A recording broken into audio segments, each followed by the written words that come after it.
morning. Morning, everybody. Hello. Hello. Hey, I would ask everybody to put their video cameras on. The mic, as I mentioned to you last week, you could put the microphone on if you're not in a noisy place, if you're not hearing any feedback or anything. If you're having problems, you can turn the mic on and off at will, right? Do want to say just a couple quick words about cameras and mics. First, about the cameras.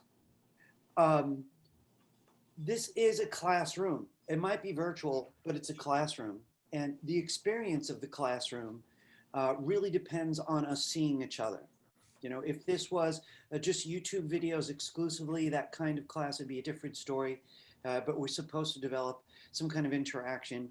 I want you to know, by the way, that I've had well over 3,000 students, maybe 4,000 students by now, and I've been teaching for a couple of decades. So I really could see the patterns of what succeeds and what doesn't.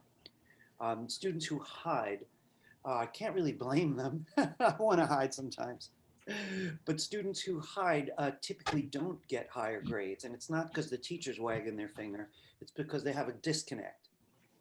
And I want us to stay very, very connected to the material, hopefully to me, to the creative community. I'm still talking video cameras, having the cameras on. I want to say something else about this. I'm very proud of the thousands of students that I've had. Once I went to work at a given place, you'd all heard of it too. I'm trying to think of the name of it. A big book publisher, and I was doing illustration for them, as it so happens, and walked in there, and there were 3 of my students working there. That felt just great. That just felt terrific. It was a children's book company. I can't think of the name of it right now. But one thing that I do really believe is some classes develop a shared energy that pushes everybody forward. People, in a very friendly way, compete. Not in a dark way, but in a friendly way, compete. Each person starts showing what's possible, even at this level, and you all raise the level. And that's going to go on the entire time at FIT.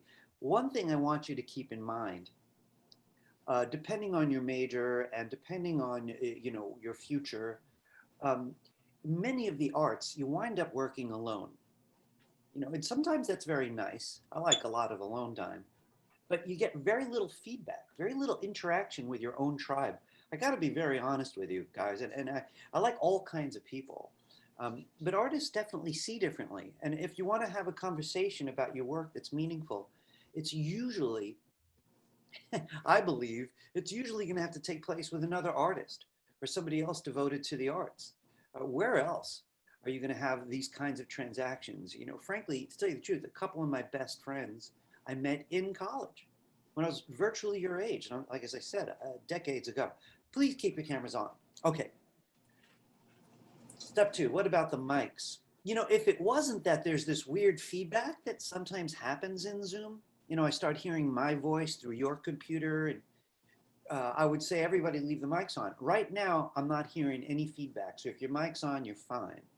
If you want to just leave it on so you could be more spontaneous, that's fine. And if you hear trouble, turn it off. Or if I hear it, I'll ask you. So about the mics, turn them on, turn them off. But I do want to say this. The classes seemed to be very quiet last week, and that's fine. I have a lot to teach, but I would like to hear from you. Even if now and then you're like, man, that was cool. Or, oh gosh, that was really hard. Or the more natural, can you do that again? Or a question, just so that I'm not alone here. It's nice looking at you guys, but it's even better to have some amount of conversation. All right. Cameras, mics. Sounds good. I want to go right to screen sharing. Anna, if you can, you beat me to it. You put your camera on. I was about to ask. I am, hang on a second. President Trump's claims about widespread voter fraud with mail-in What just happened there? Well, Ben that's odd. Ginsburg, who's been an election attorney for 40 years, nearly 40. That is a weird one. Hang on a second there. Hey, were you guys just listening to that narration and not saying anything to me? Did you hear my audio just now? I figured that you knew about it, so I didn't say. I was so busy talking, I didn't realize my volume was up. I left the news site like 15 minutes ago. I didn't realize it was on the entire time. Jeez. You were able to hear what I was saying though on top of that? All right. Anyway, that wasn't the most important stuff. Hey guys, listen, you're all very polite. I'm used to FIT standards. We've really got a lot of talent, but we also know people who know how to learn and they realize being gracious creates opportunity. But if I do something that I just don't know about, be gracious by helping me. I'm never insulted by someone letting me know, oh, gee, I think your speaker's on or anything bizarre. I'm pretty, gentle type of guy, and I would like the hand. All right, I'm about to screen share right now. One thing I want to say before I do, though, is I'm not bothering calling everybody's names.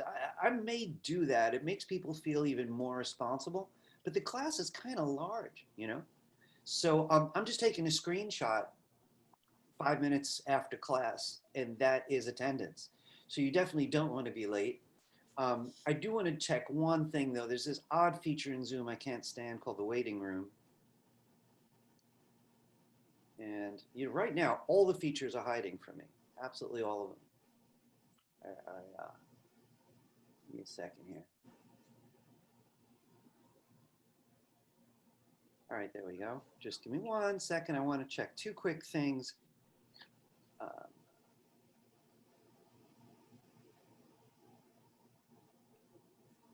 1 second there. All right, nobody's chatted me. 25 participants. Everybody's home. All right, we're ready to go. All right, I'm going to screen share with you guys. All right. It always starts at the handout, right? So let me just quickly open that up. It's it's a reminder really for you and for me that to make sure nothing gets skipped that's important. And today's a big day, right? So everyone found it, so I don't have too much to say about this. You could see the pattern, guys, right? It's only the second week, but it's going to be the same every week. You open up the handout a couple of minutes early, maybe take a peek at what we're doing, seeing if there's anything else you have to get to start class. If there is anything else you need, it'll say so toward the top and where to get it, right? Will it change weekly? What's that? Will it change weekly? Every week, every single class. So, I pretty much have a rule of trying not to update it, except for like half an hour before class, because I don't really like people moving ahead too much.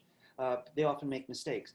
But I'm glad you asked, because there is one thing I need to tell you about regarding the handout that's a little weird. So I teach the same subject on Monday. It's a different bunch of people, but teaching on Monday, they're virtually the same material. The thing that's a little weird is when there's a holiday, like there was this on Monday, you guys are now 1 week ahead of them. And if there's another holiday on a different day, they might be 1 week ahead. In the end, you can have the exact same class. But what I chose to do is, as you've noticed, the handouts are shared between those 2 groups, right? You guys, section 103, all the times I intend to spend are the second ones, right? So in other words, and I mentioned this last time, this is for the other section 101, right? Everything after the slash, these are the times I intend to spend with you on given subjects, just to keep me on the map.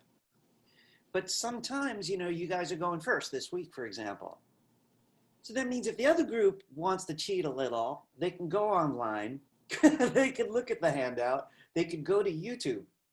I don't really mind too much, but don't be confused if you go to YouTube to look at a class and you don't recognize anybody, right? Don't judge by the faces. You could trust me. If it says class 2 or class 3, it is.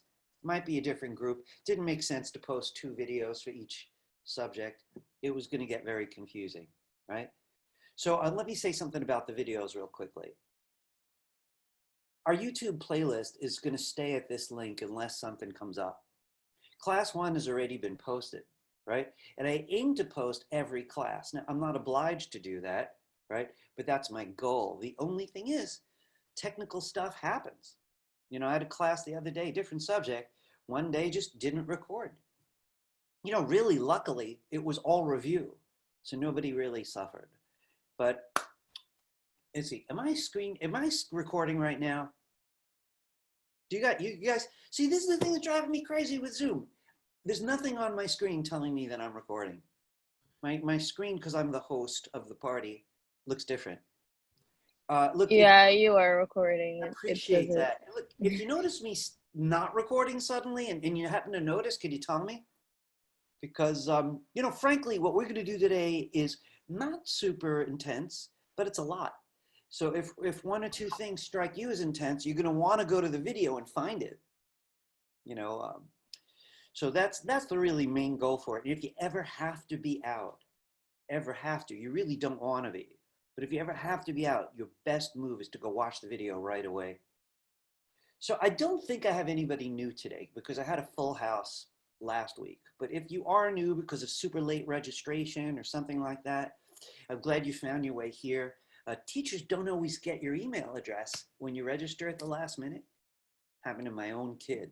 So she didn't get critical emails from the teacher, and she's going to have to withdraw, actually. Sucks. Anyway, let me stop with all that. I want to jump right into the material because we have a lot. All right, so that's the YouTube video. This is going to be posted on every handout. These will also be posted on every handout.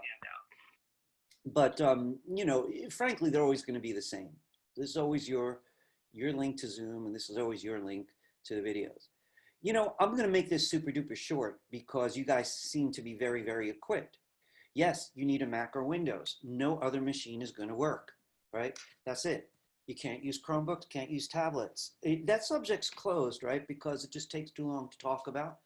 And I let everybody know in advance. One person was caught off guard and she very intelligently went to FIT's tech people and they actually loaned her a computer in a timely way.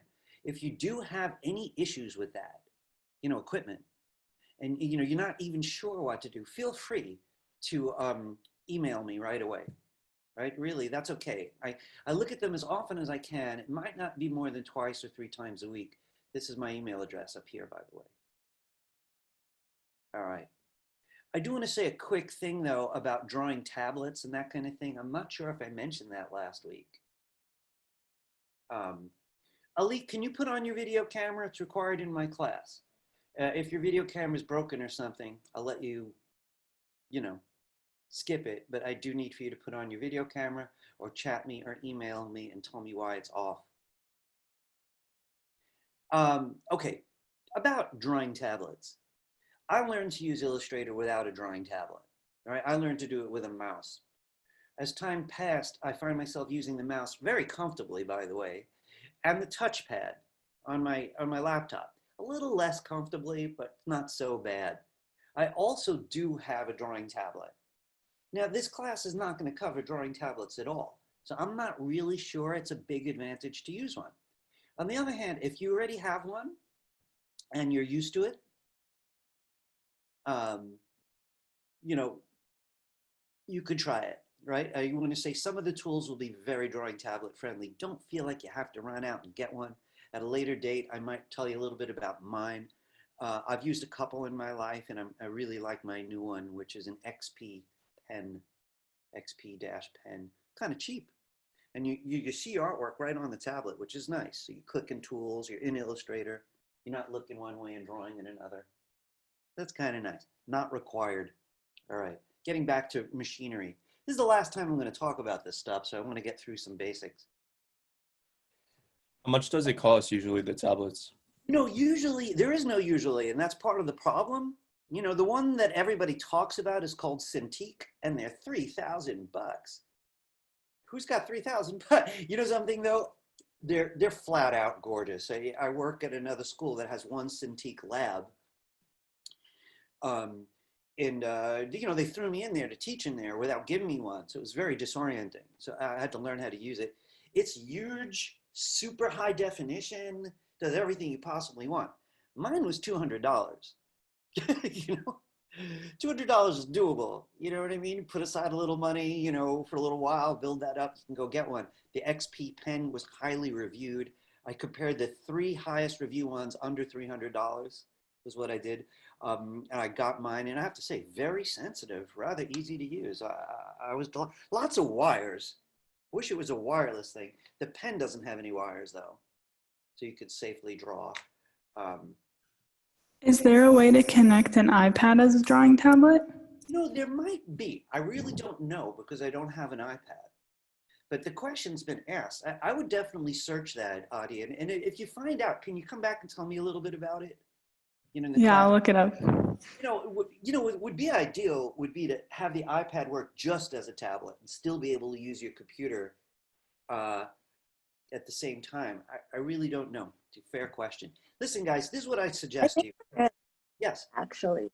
But Yes. I think there is a way to connect your iPad to your computer. It's like Stonewall or something. It's like an extension from Apple. What's it I called? have Stonewall? There's like, or something like that.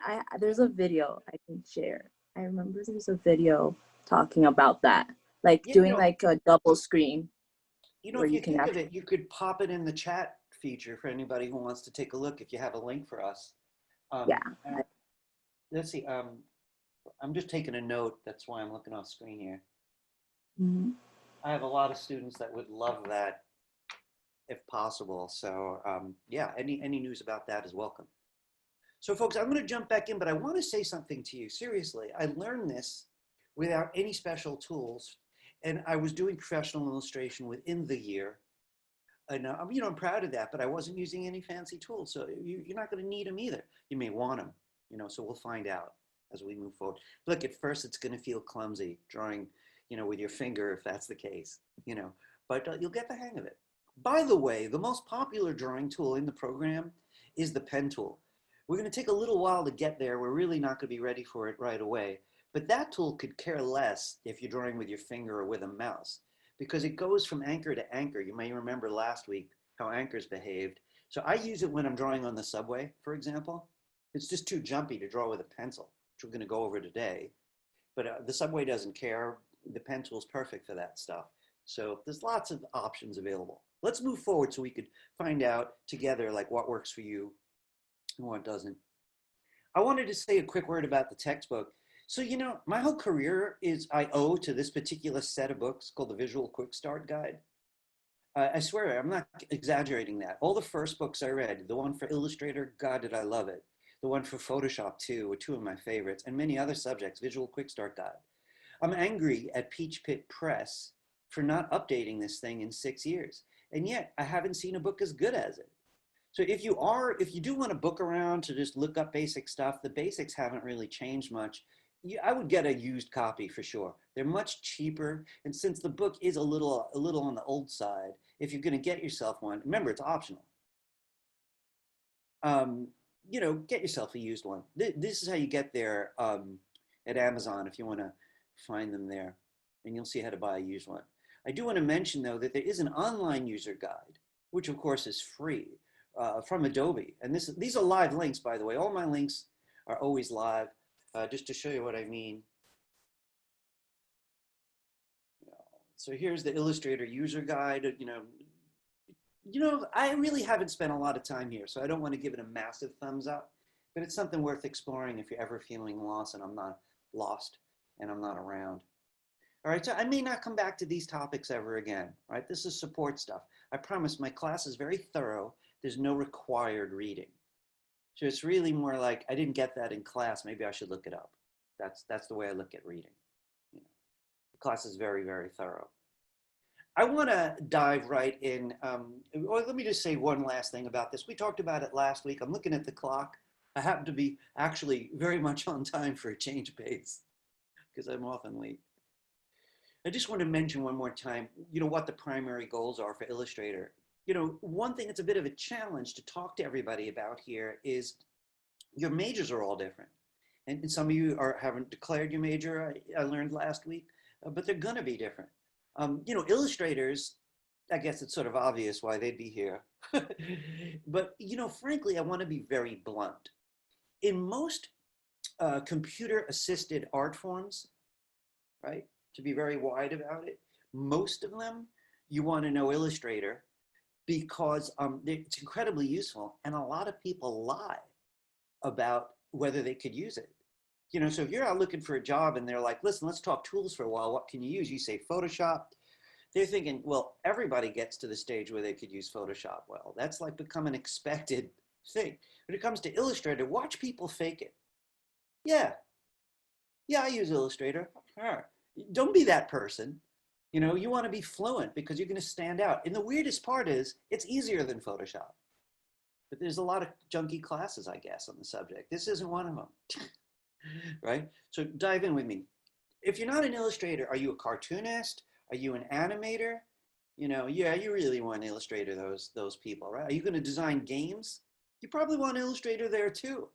I mean, it's the most easy to manipulate your characters, your backgrounds in Illustrator, easier than any other program. And then if you need to use the tools from another program, you export it. You take it to Photoshop after you drew it. That's a lot of fun. Or you take it into even to 3D programs for that matter. So game designers, whether it's digital or physical, you know, the Monopoly board, if you ever play physical games, right? That stuff's all drawn on an Illustrator almost thoroughly. Logos, packages. By the way, I do a lot of web design just because it's, you know, pays bills. And I like having all kinds of drawn features because I'm good at it and the other web designers can't do it. So it's always been a big plus for me. So animators, you know, filmmakers maybe a little bit less unless you want to mix your film. Somebody wrote me, was it this class or my other class, who said he really loved the class, but is becoming very interested in special effects for film. Hang on one second there. Is Illustrator a big player there? That's a tough one. I got to scratch my head a little bit. But like the popular programs for special effects in video require that you bring your artwork in. So if it's video, okay, we're talking live action video, but there's also going to be photographic elements coming from Photoshop and vector elements coming from Illustrator. So if you wanted real tools, even in video, it's probably a good idea to know this. Hey, does anybody have a career-specific question for me about Illustrator? You know, like you have this goal in mind, you want to know how Illustrator fits in? It's probably obvious.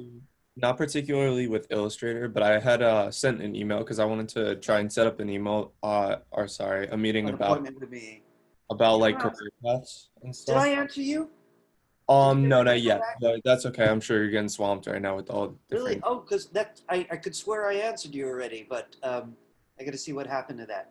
So listen, guys, general stuff about career stuff, I would love to make time to talk to people about, but we have to put it off just for a little while because the beginning of the semester is kind of fierce. I don't want to put you off though, because frankly, I love those conversations. I really do. We are the same tribe. Last comment about that, right? The creatives are a tribe. You know, we all look different and we all have different backgrounds, but we are most distinctly a tribe. And everybody depends on us. Everybody. You don't ever think that art is something frivolous and extra. Art is at the heart of what makes us human. You know, we're not the only creatures that make art, by the way, right? I could show you these birds, for example, that make fabulous art. As far as I know, just the men do it. They make art to attract the girl birds. Birds of paradise. But the art looks different, and you could tell some of them are better at it than others. And they also do wild dances. Just a creative bird. I don't know what to say about that. But, you know, for us, it's central. What do we do that does not have an artistic element to it? You know, the person who designed the streets has to decide where they go. That's a creative thing, you know. The buildings we live in, the clothes we wear, the glass with our coffee in it. Also, I apologize. I just checked my email. I just saw it now. Oh, you did? All right, Yeah, great. sorry, I do want to talk to you more about that later, though. I definitely do. So Sounds anyway, good. guys, don't think you're making art just for yourself. You're absolutely not, frankly. And even if you're making it in your room for like 3 straight years, you're still not. It's changing your character, and that character is affecting others. And then later on, it gets out of the room, and it affects them in that way. What you do is very important. All right, I want to just take a quick look at my own handout because we do have a lot of Illustrator stuff today. I'm just glancing at this part here, which I'd like to do by 10:20, and we're actually at plenty of time because I'm zipping around a little bit. Guess the coffee hit. Guys, we're going to jump in about 1 minute, so if you've got Illustrator ready, you can run it. If you're having trouble getting Illustrator open, please send me an email today. I really don't have time with a group this large to help individuals with something like that.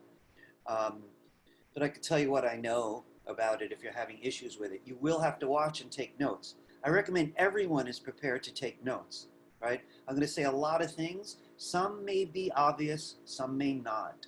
right? I do apologize for how fast I speak, but when things are important, I'll slow down and I'll repeat them.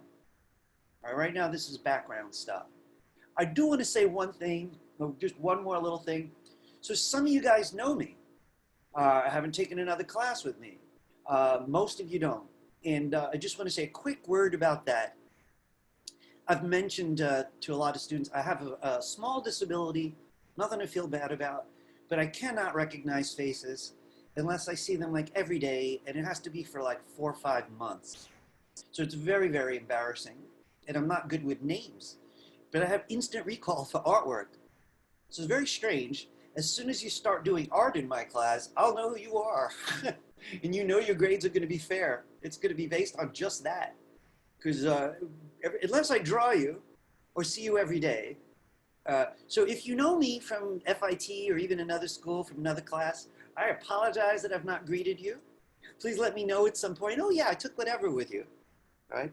A lot of students take web design with me at FIT. We could talk about that some other day. All right, let's open Illustrator and get this off the ground.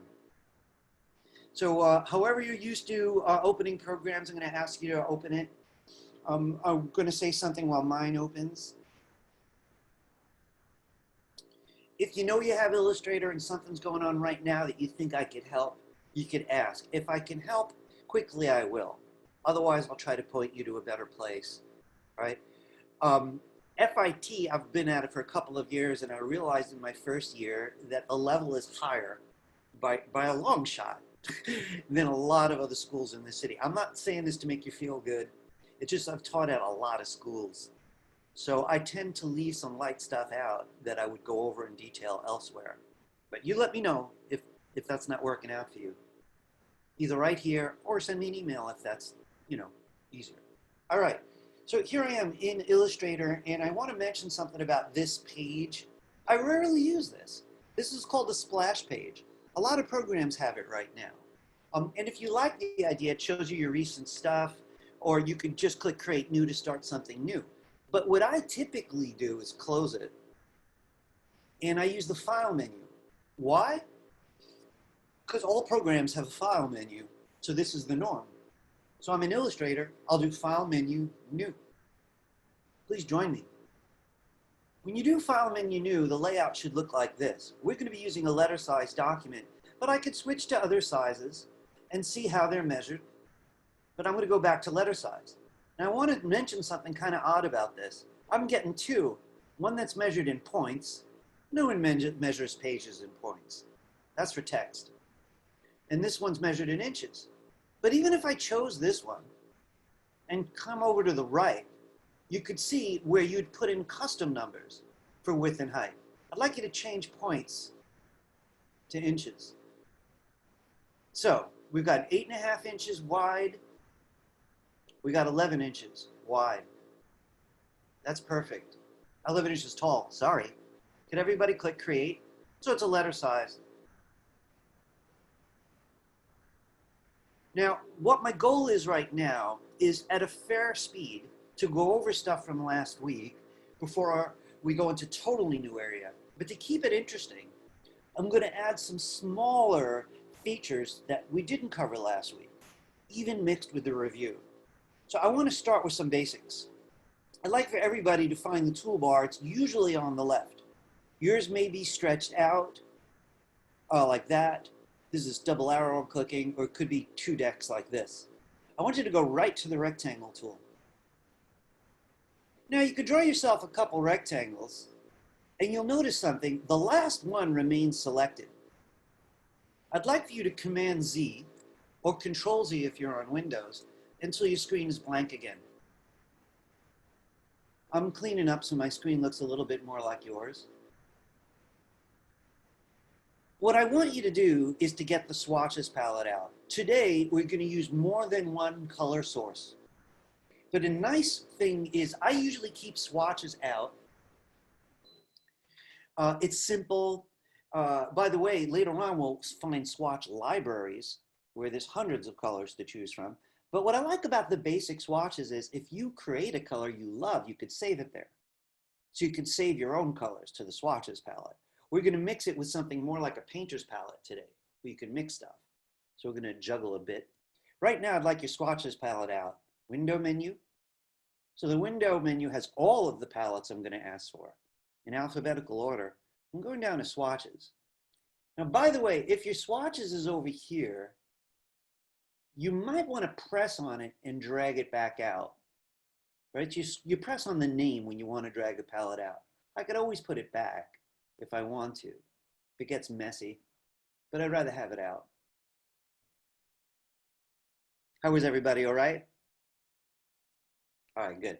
So let's get that rectangle tool if you haven't already. I want to remind you of something very important today. At the bottom of the toolbar, these two boxes you always have to look at constantly. What's mine, this white one is called the fill box, and that's probably the most important one, right? It's the color on the inside.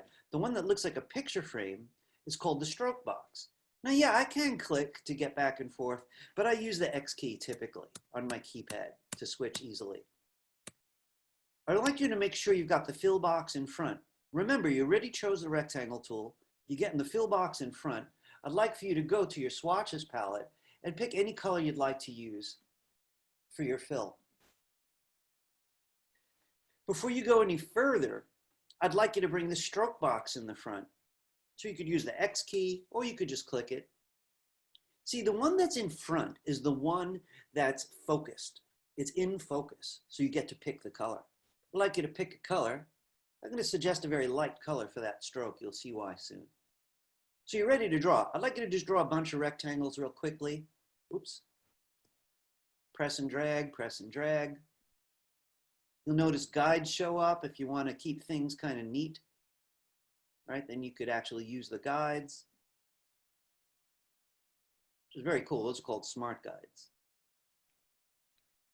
Now, if your smart guides, those little blue lines that are showing up, are not showing up for you, like if you can't see them, right, please go to the View menu and find Smart Guides. If it's checked already, that means yours are on.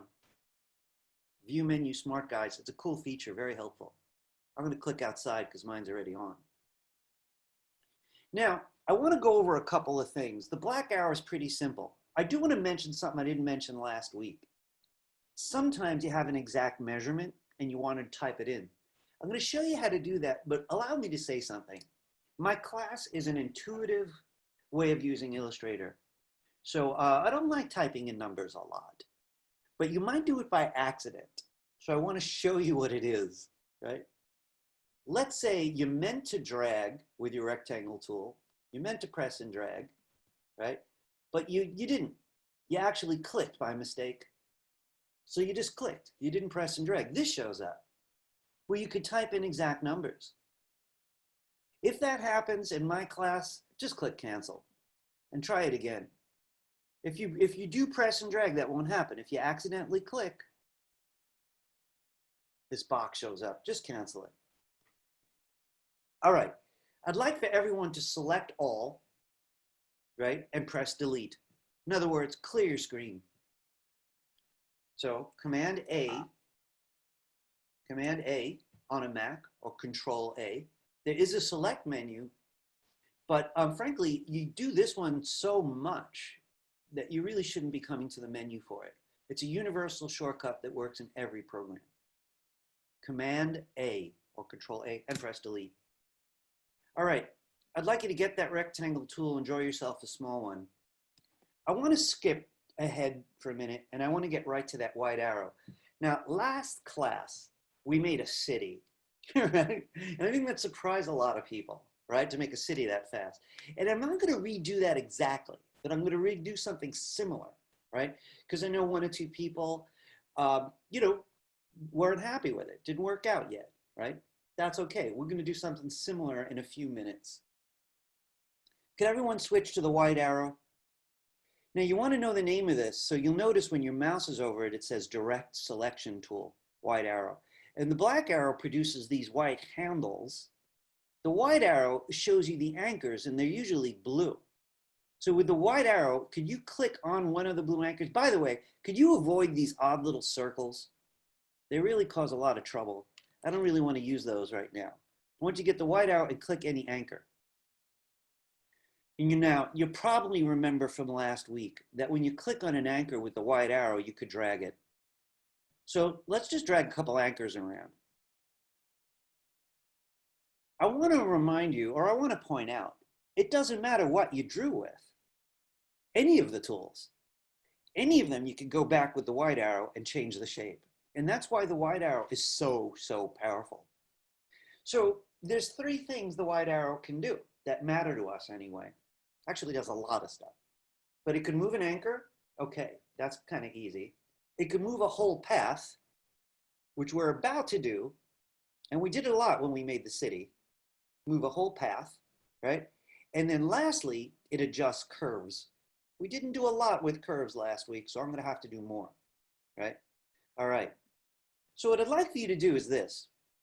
Notice if you have one anchor selected or if they're all selected. Now, if they're all selected, listen closely. If they're all selected, you probably accidentally clicked inside. Now, with the white arrow, if you click inside, all the anchors are selected, which means you can't move any of them. You'll accidentally move the object. So if you accidentally click inside, click outside and start over. And when I say start over, I mean either click the edge of the object or click an anchor. So just to feel it out, could everyone click outside, make sure the object's not selected? And then if you creep up on it, you'll see it says path when you get there, or it says anchor, right? But don't go past it. Click right on the path or the anchor. Now you'll notice the anchors are white. This is very important. This is not nerdy and small, right? Well, it's nerdy, but it's not small, right? A white anchor means you could move it around and you could move the path. If they're all blue, you can't move them. All right, so what I'd like for you to try with me right now is choose any path, so that's a side of the object, and move it. And notice how much freedom you have about what you could do with the same shape because you could just move the path. It's worth noticing that when you move a path, two anchors go with it, right? Because every line has two ends. But the other two don't. They're anchored, you might say. All right, we're going to use this a lot. What I want to make next is a box. Just a simple box using these things, and we're going to throw in some new color stuff. And I want to say something to you about that. First question, we're making a box. I need a box. I'm actually moving out of this room, so I hope you guys never see what's behind me. It looks like a disaster. But all right, here's a box. Here's my box. Now, if the box is level with your eyes, like it is now, it's level with the camera, but you can't see the top, you can't see the bottom. If I put it on an angle, you could see only two sides, right? Now, here's the thing, though. You could never see more than three without a mirror, right? If it's under your line of view, you now see three sides, don't you? But you can't see the bottom. Now, if I raise it up, you can't see the top. So the truth of it is, even though we know there are 6 sides, you can only see 3. And the reason that matters is before we draw our box, we got to decide where we are as the viewer. When we did the city, we were down below. We were looking up at the buildings, so we never saw a roof. We're going to do the opposite today. Okay. All right, clear your screen. So that means select all and press delete. Let's get the rectangle tool. I'd like a perfect square.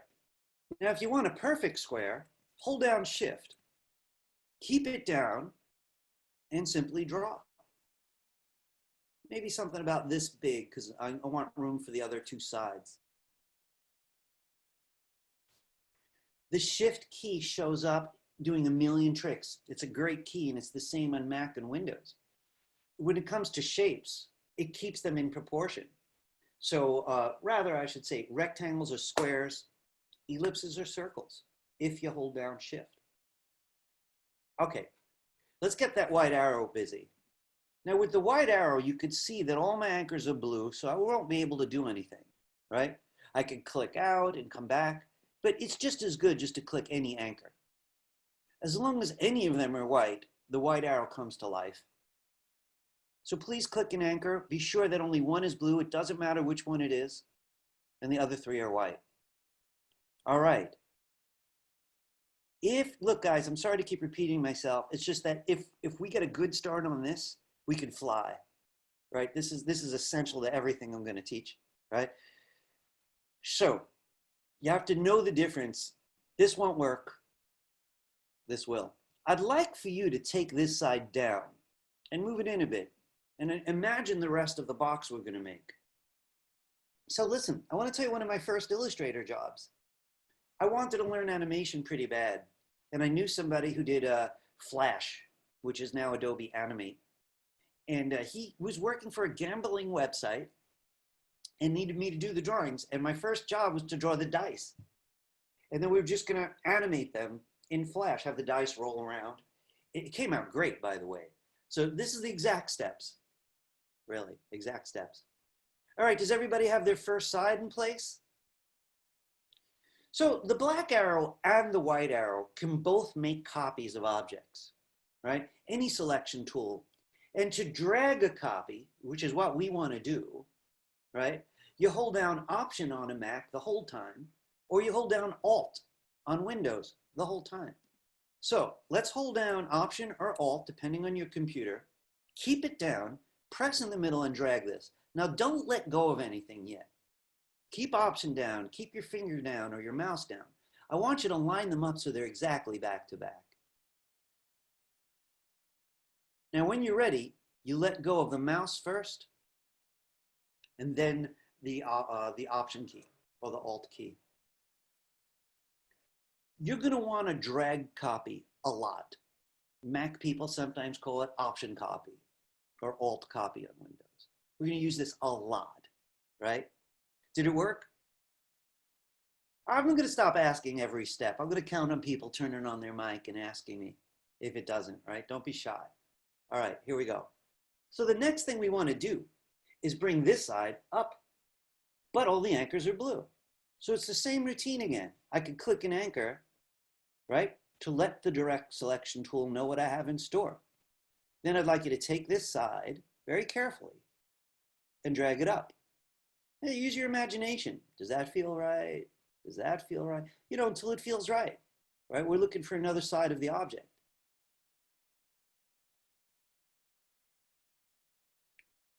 We're going to make the top of the box, you can kind of imagine it as a lid with a very similar set of steps. There are a lot of ways to do this, but I do want to tell you though, most of them are slower. So I'm showing you the most efficient way, which involves what I call thinking in Illustrator. You have to rewrite how you're thinking about drawing whenever you do a new tool. If you're thinking crayons, you can't use oil paint. If you think in oil paint, you can't use crayons. It's the same with Illustrator. We have to think in Illustrator. All right, here's the next step.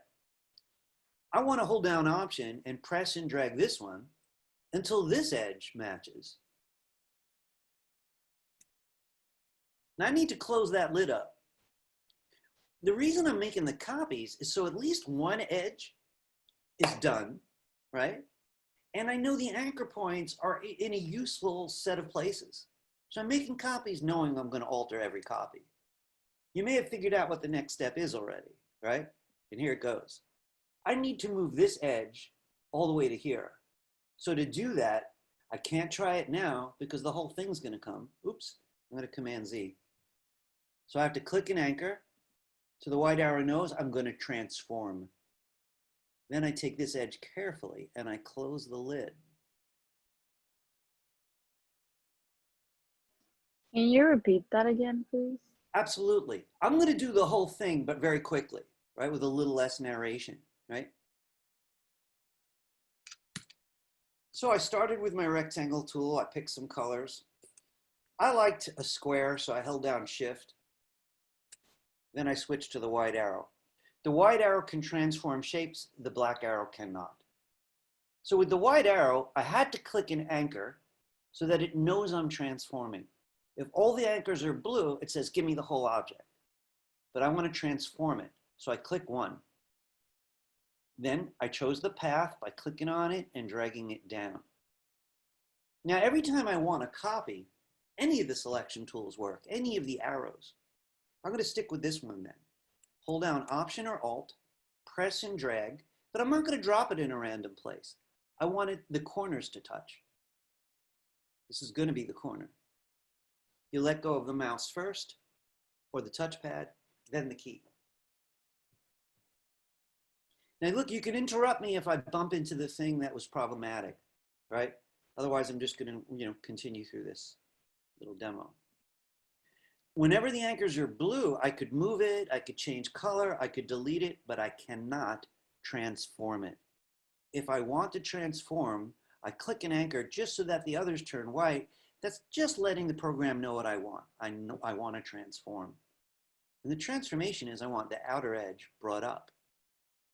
Basically, I'm making some simple perspective. We're looking down on a box. Wait, when you did that, did you press like Option or Shift, or you No. just? No. So let's back up a second. Shift was just to make perfect squares and circles. So we're kind of done with Shift right now. It does lots of tricks, but that's what we used it for. Option, for this purpose, is just to make copies. Once I have my copy, no more Option. So the white arrow can work rather independently. I'm not using any keys for this next step. If all the anchors are blue, no keys at all, I simply make sure I'm in the white arrow, and I simply click an anchor. Any anchor. So let me show you what I mean. Let me back up. This was the last step, right? And I need to change the shape. If it's not selected, no big deal. If it's all selected, can't really transform it. No keys involved. I simply click any anchor. Anyone, I'll prove it. As long as some of them go white like that, I know I'm good. I just come up to the path and bring it up. Did that help? Great. Yes, thank you. Excellent. Now I'm ready for Option because I need the top one. I hold down Option, I make my copy. Anytime I want to copy, I'm going to do that. I let go of the keys and I'm back to the anchor point question. Are they all blue? Yeah, not good. So I'll click any of them. That lets the white arrow do its magic. So I could take this edge and close the box. I want to say something to you. If that's easy, do it 100 times. If that's not easy, do it 300 times. I'm half kidding, but only half. Because it's a great exercise. And there's so much of the world that's made out of squares. Knowing this, I could build a chair. I could build a desk, right? Seriously, I could build a room. We love rectangles like mad. Western people, man, we brought rectangles to the whole rest of the world. Right angles, boxes, very, very European.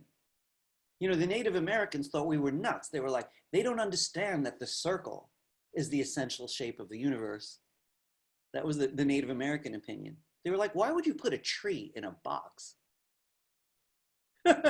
Anyway, we do that. So we need to know how to do this. How are you guys, all right?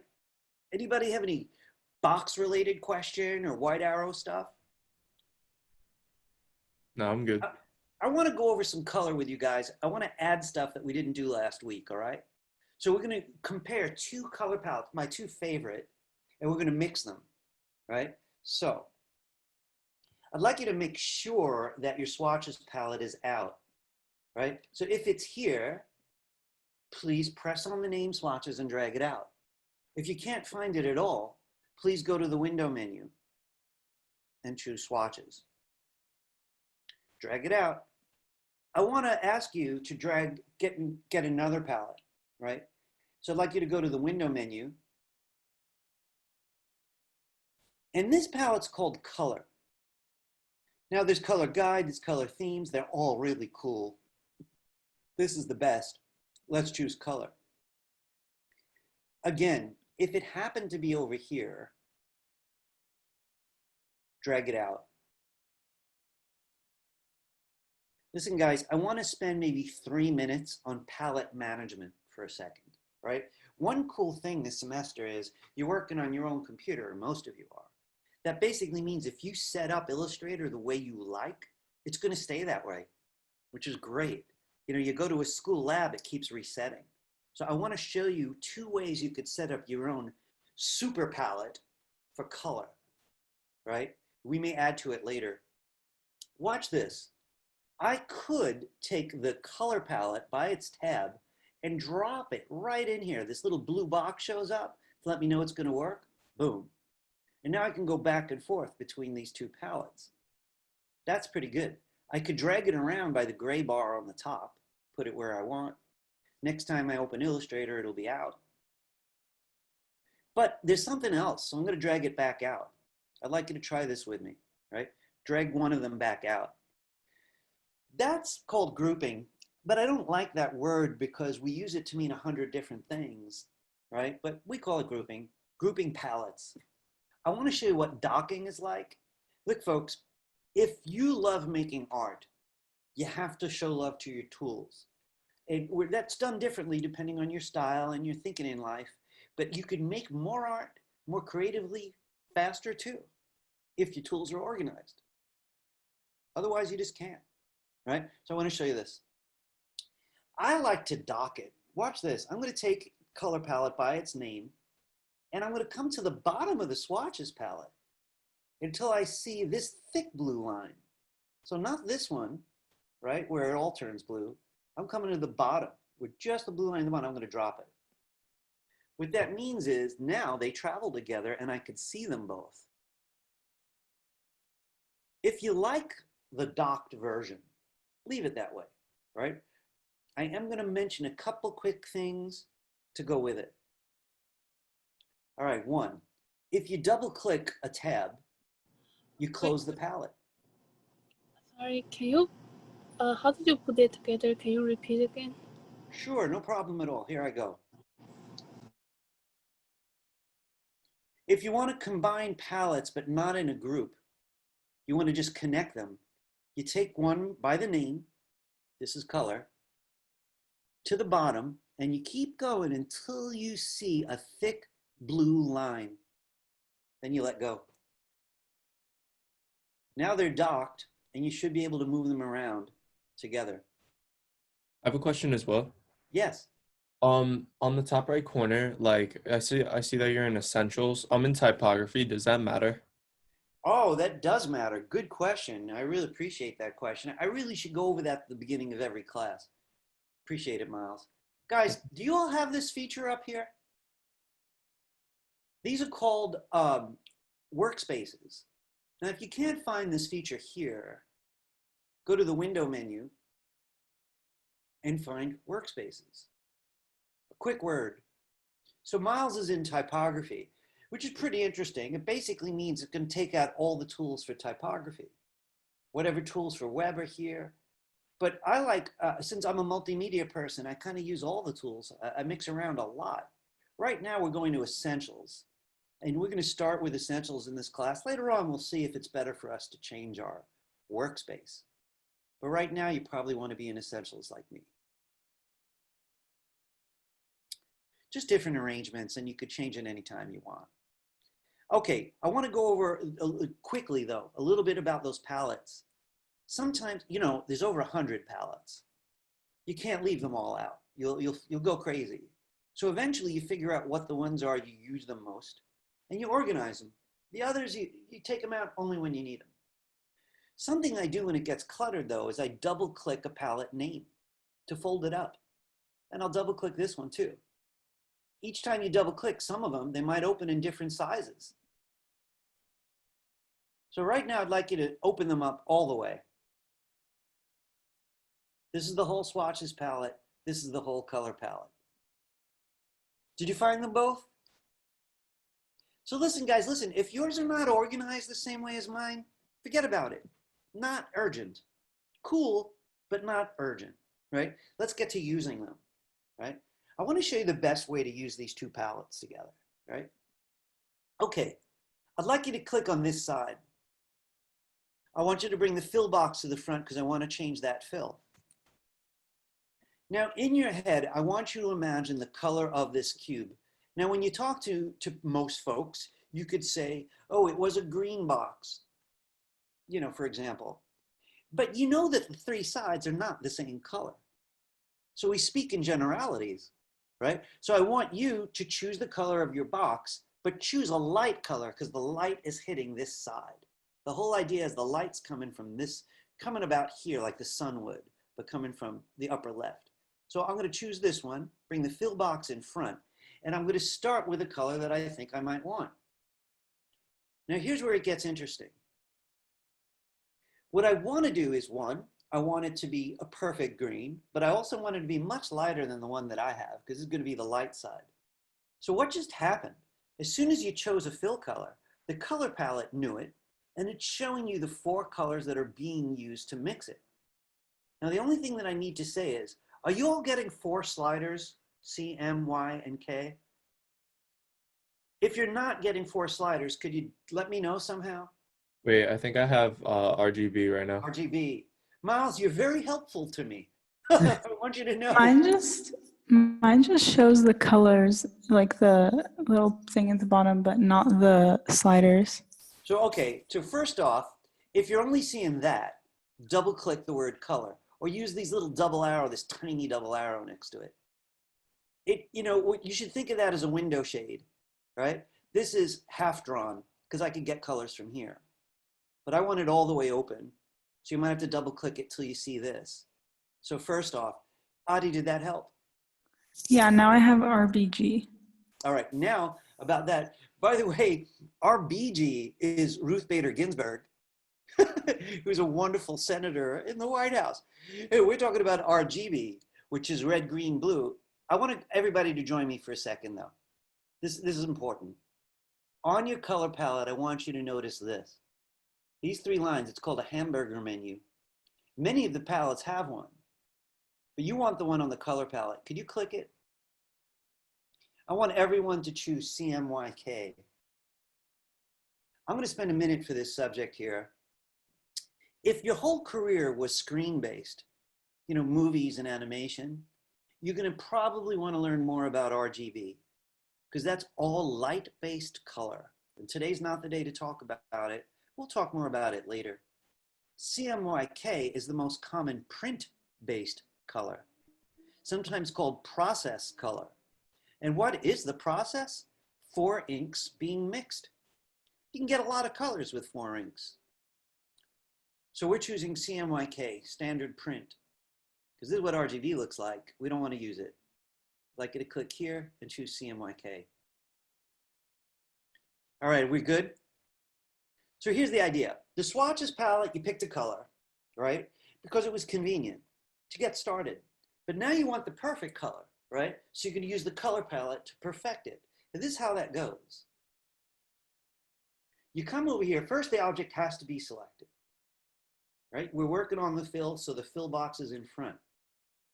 When you come over here, you'll see these sliders. Look what happens if I go to this cyan slider, which is showing that I have a lot of cyan.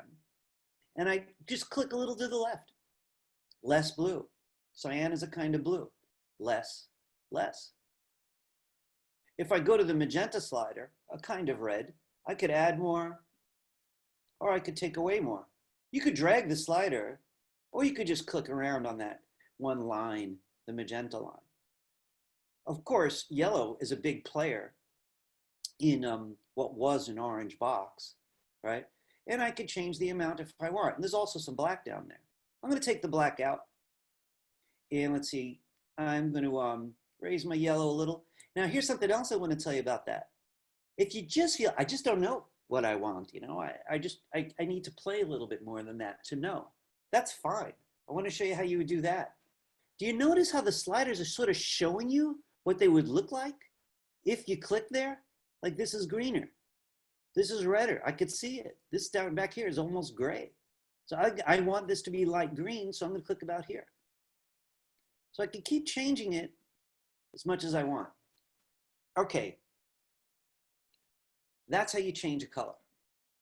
I want to show you very quickly how you would save it because you think, I might want to keep using that color, right? So once you've got a color you really want to keep, go to the Swatches palette and notice a little plus sign that's at the bottom. It says New Swatch. Simply click it once. I never bother to give them names, but you could. and simply click OK. And look, there it is. I want to say a quick word about that. The new color that you just saved will be part of this document only. So if a year from now you open this piece of artwork up, you're going to see all the colors that you added to the palette, but you won't see it in other documents, in other artwork. It's saved to this piece of artwork. All right, what I want to do next is I'd like you to come to this side, right, and make it darker. So we have a choice right now. You know, if it is going to be a green box, whatever color you chose, right? Well, I could just mix my own green from scratch or from up here, or I could choose the color I started with since I saved it. Oh, but there's a problem. Where'd my sliders go? I don't like that. I can tell you what we can do. You know, I got to look at that one harder. But Illustrator thinks that I'm making a spot color out of it, it's called. Like a pre-mixed color, you know, which I want to get back to Cmyk. So if by accident you left Cmyk, it's not really a problem. I could come here, like you already learned, or I could even click this little symbol, which means the same thing. All right, this is the darker side, so you're going to pick how you want to make it darker. I added some magenta because red is the opposite of green on the color wheel. So it works very well for darkening. Of course, if I wanted to exaggerate it, I might add some black. But I happen to like it, so we'll leave it be. All right, I'd like you to click the top. And same steps. You could either choose a different color to get started. You could mix it all by yourself. But it's been handy to me to use this one, the one that we saved. But just in case anyone didn't save theirs, let me point out, you could start from anywhere, right? And then make whatever adjustments you see necessary. How is everybody? So listen, I want to stop for a minute. I want to point out a couple things. So we're doing some heavy thinking in Illustrator, right? The first big steps is like how much drawing you can do that isn't what we usually think of as drawing. It's transforming. So we transformed a square. We made a really nice cube out of it. We can go on and do more things with it, but we have more in our agenda today. The second thing that I mixed with it was about color. So a lot of students in our art schools in New York and around the world love color. Not everybody, but if color is going to be part of your career, you need color freedom, right? Color freedom. So color freedom is going to have a lot to do with the color palette that you learned today. Any questions about that exercise? Because I'm going to take a look at the handout together and see if we could squeeze in two more things before the break. All right, let me take a look at the handout in a moment. So let's see. Shape tools, we use the rectangle tool. We did a little bit with the selection tool. We did some option dragging. So I might talk a little bit about the black arrow. We'll be hitting the white arrow kind of hard. So I want to go over a couple quick things together right now based on my own handout. I want to save the document for a minute. I want to get back to the black arrow next. So back in Illustrator. So if you wanted to save this, I want you to join me. Could everyone go to the File menu and choose File Menu Save? File Menu Save. Now there's two things that I want to point out. The name of Illustrator files ends in .ai, which sounds like artificial intelligence. But it's Adobe Illustrator. So you could call this whatever you want. I'm just going to call it simply box.ai. It's an Illustrator document. Wait, Now, do we save it? Do we click on Save As or just Save? I'm so glad you asked. I really want to be very specific. The simplest answer was, at this stage, it doesn't matter. But the more thorough answer, you could click either one. But I want to recommend something. I recommend just Save. You're going to use File Menu Save 90% of the time. So this is what Save does. One, it lets you name the document for the first time and choose where you're going to put it, which should usually be a folder. It could be your desktop, right? So when you click save, you're giving it a name for the first time and a home, right? Now, after that, you're making changes, you're doing file menu save, you're just saving changes, but it has a home and it already has a name. So for all of that, just save. Save when you start, save as you alter it. Save, save, save. What is save as for? Are you ready? Let's be clear about it. Save as is to make a different copy of the whole document, either with a brand new name or in a brand new format. Like you don't want it to be AI, you want it to be something else. There are better ways to change format, like turn it into a JPEG. So I wouldn't use save as for that, but sometimes I'll do it for version 2, box V2, and I'll save it into the same folder. What's that? If you hit Command S, will it save to the same like home Yes. place that you give it? Okay. So I'm going to recommend Command S for most of this course. So Command S is the same as going to File Menu Save. So every time you start a document, you want to keep it Command S or Control S on Windows. Or if you prefer, File Menu Save. Don't use Save As until you want to make new versions. You'll give them new names. That's what Save As is for. Excellent question. All right. So mine is about to save into the wrong folder, right? So you got to pick where you want to save it. I click the desktop. It says desktop here. If I save, it's going to add to my messy desktop. Or I could go into documents if I made places to save. Ooh, this is also very crowded. But for today, I'm going to my desktop. You could save it loose on your desktop unless you're more organized. In fact, I'm a little more organized today. I have something around here that I wanted to use. Let's see.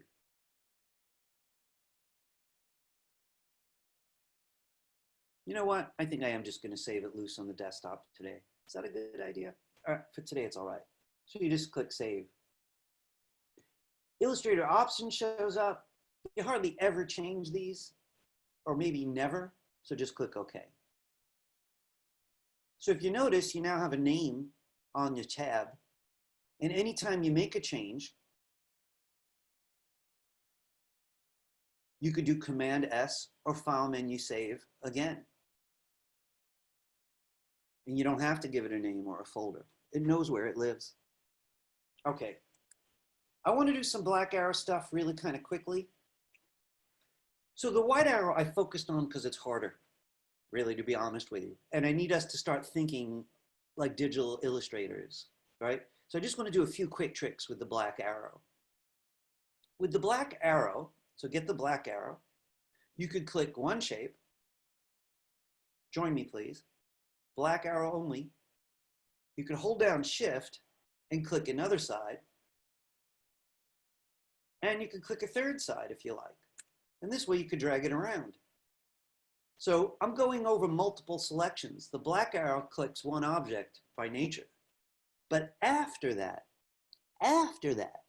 if you want to include more, then you keep Shift down and click whatever you want.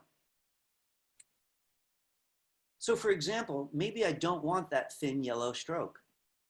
Here, I just want to show you. It's not really doing a hell of a lot of work. So maybe I'll select with the black arrow and get rid of the yellow stroke. To get rid of the yellow stroke, I do need the whole object selected. So I'll bring the stroke box in front and I'll click color of none. And that happens to exist all over the place. So I could click any of these. I like that. All right, what else does the black arrow do? If you don't want to use the Shift method, you could select everything with the black arrow by doing this. That's just telling me we got to take a break. I'm going to, stretch this out a minute or two.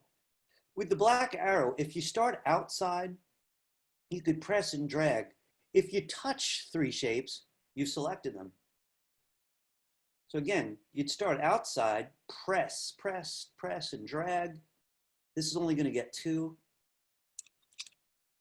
So I should have pressed and dragged over all 3. You don't have to go completely over, by the way. You can just touch them, even a little bit. And you can make whatever changes you want. How is everybody? Is the black arrow easy? Yeah. Because you look very serious, but I guess that's, how, our tribe looks when they're concentrating. All right. What about scaling and rotating? So this is why I love the black arrow. The black arrow can change size and it can rotate, and the white arrow cannot. So they do a few of the same tricks, but they also each have their own specialty. The black arrow can rotate and scale. Now I want to show you something. So with that black arrow, I could scale, because maybe I didn't like the shape of that cube before. Right? But I do have to make sure everything's selected. That's always the rule. I could also rotate. Now, if you're not seeing this box, I need to talk to you about it.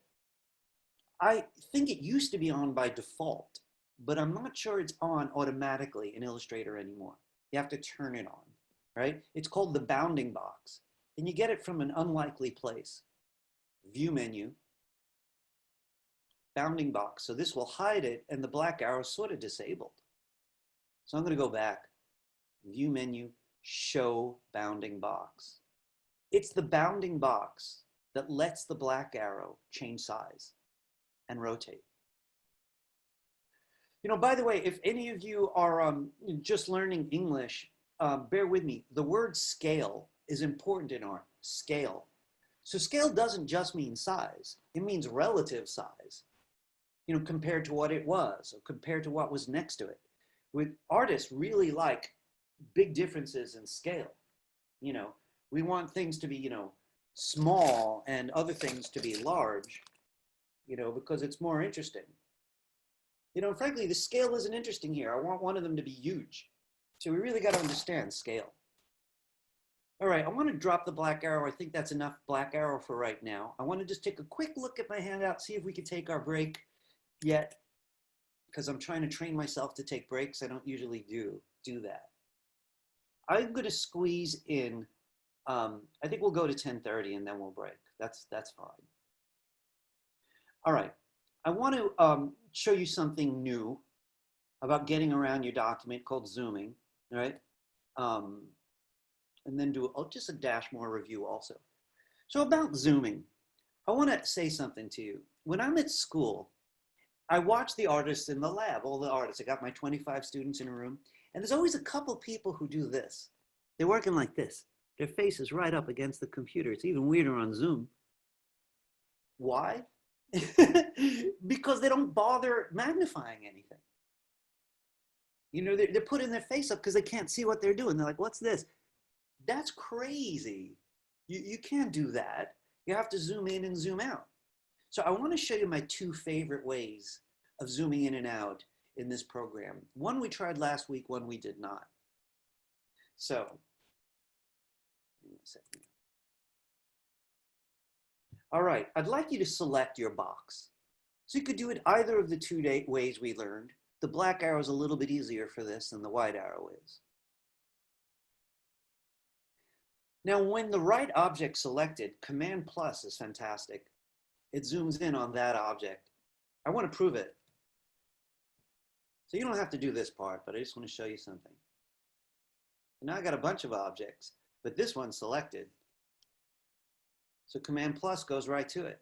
Command minus backs up. So your box, Command plus would probably be one of the best ways. Command minus to back up. Of course, that's Control plus and Control minus on Windows. Pretty cool. Pretty cool. Adobe switched to this way of seeing zooming a little while ago, and it makes a lot of sense. But I do want to show you a feature that's shared with Photoshop that I completely love in both programs, right? And it's called the Navigator. But I'd like you to try this. I think in later projects, you're kind of really going to want it. But let's get a taste. Everyone go to the window menu again.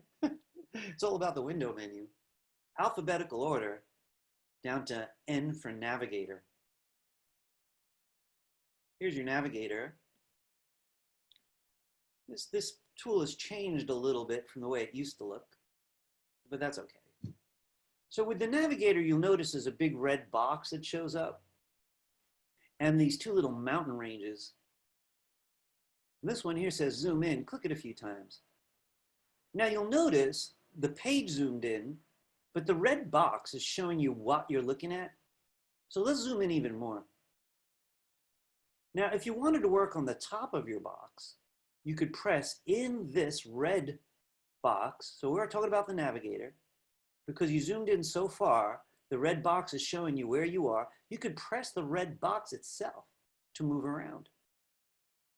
So one thing that bugs me is sometimes I get seams, you know, like that look like that without me noticing unless I zoom in. So I'll always zoom in a lot so I could find it.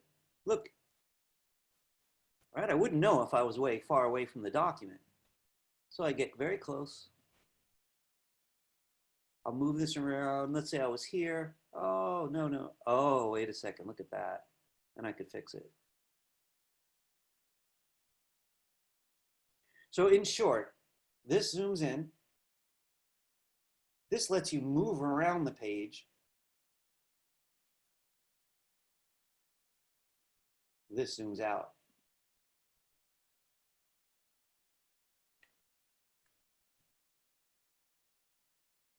I'm being picky.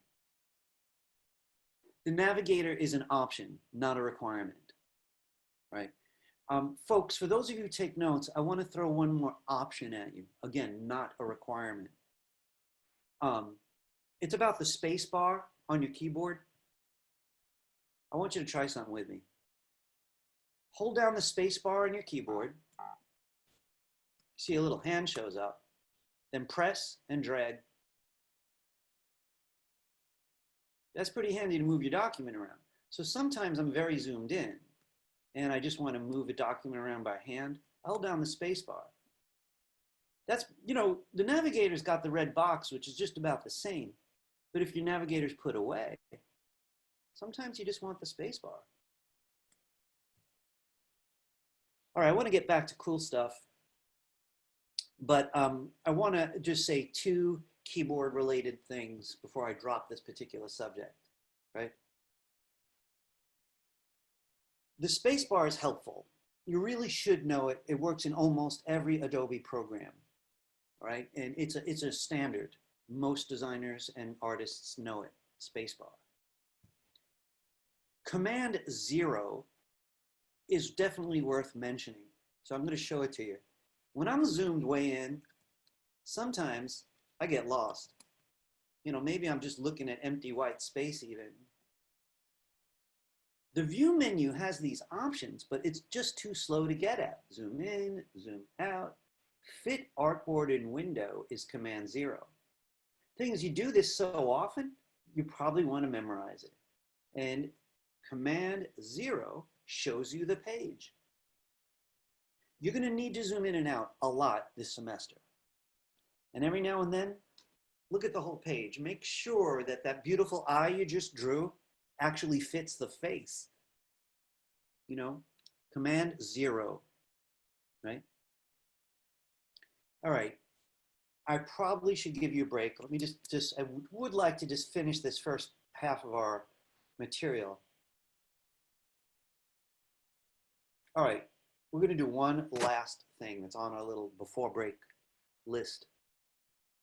I'm hoping you guys remember this business about stacks from last week. I want to go over it simply, right? So this is what I'm going to ask you to do. I would like for you to, in Illustrator, if you've got extra stuff around, select it and delete it. I'd even like you to take your whole box and move it off stage. We're allowed to do that. This wouldn't print, it's just sort of waiting there.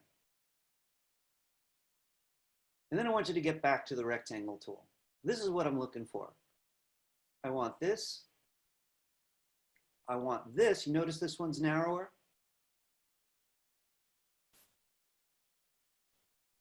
And I want this.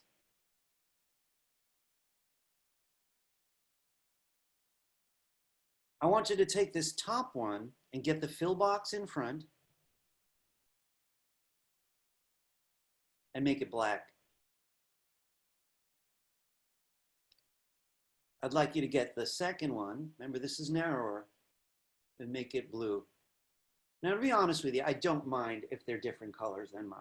I'm just trying to make a point. This is what I'm after.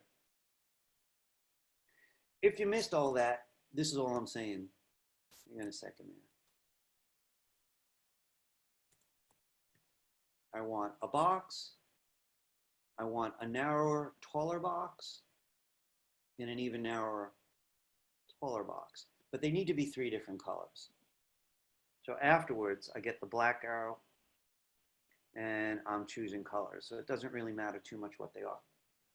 I'm most interested in the one on top because it's going to help us figure out what a stack is. There's a new word, stack. Just like a stack of pancakes. I'd like you to take this one here and move it over and make it so that it overlaps the other two. Okay. I'd like you to send this back by using this keyboard shortcut, Command left bracket. So in Windows, of course, that's Control left bracket. Where are the bracket keys? They're next to the letter P. So look at the letter P. You'll see to their right 2 brackets. Command left bracket will do that. Now I want to show you something. Right? It's in between them now. Command left bracket again. I have to select the object I want. Goes all the way behind. Command right bracket will bring it forward step by step. So maybe your arrangement needs to be messed with a little bit to see what I'm talking about. But if we had made 10 boxes, right, we would do Command left bracket 10 times to move an object back. Illustrator will count them all, and it will know how many there are. So Command left bracket's really important, and Command right just as important, because you keep changing your mind about where things need to be. Did the bracket keys work for you guys? Does anyone have a question for me about the brackets or anything? No? I got one person who's not. I Yes. got- Yeah, please. Ask, Liwai. Can you turn your mic back on? Yes. What can I do for you?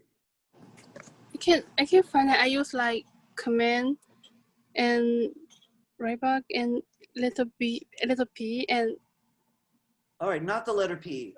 So are you looks like you're on Windows, right? So you're Yes. using the control key.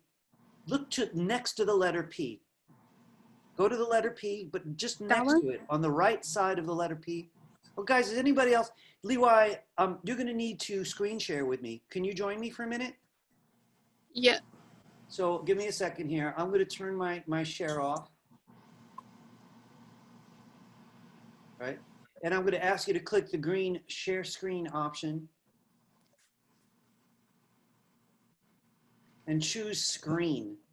So you're clicking share screen. It's going to give you a few choices. You're going to choose the word screen. I can't share screen because I use iPad Pro and I use computer to do that work. So you can't show me your laptop. I can share. If all right, if I didn't realize that. I see you're on 2 monitors.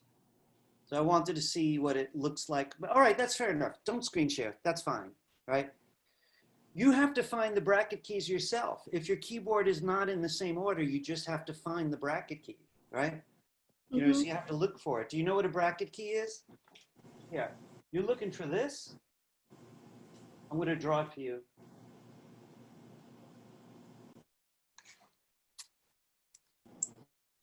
There's a key that has, Oh, those are brackets, left and right.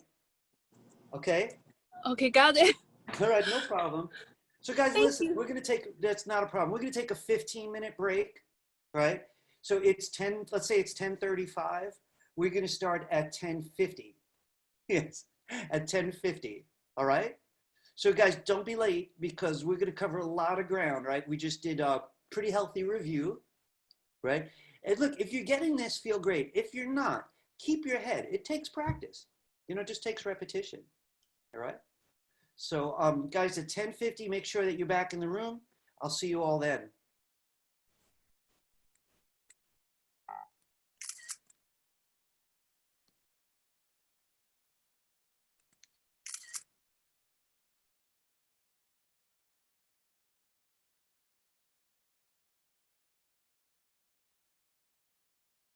Else a chance to come.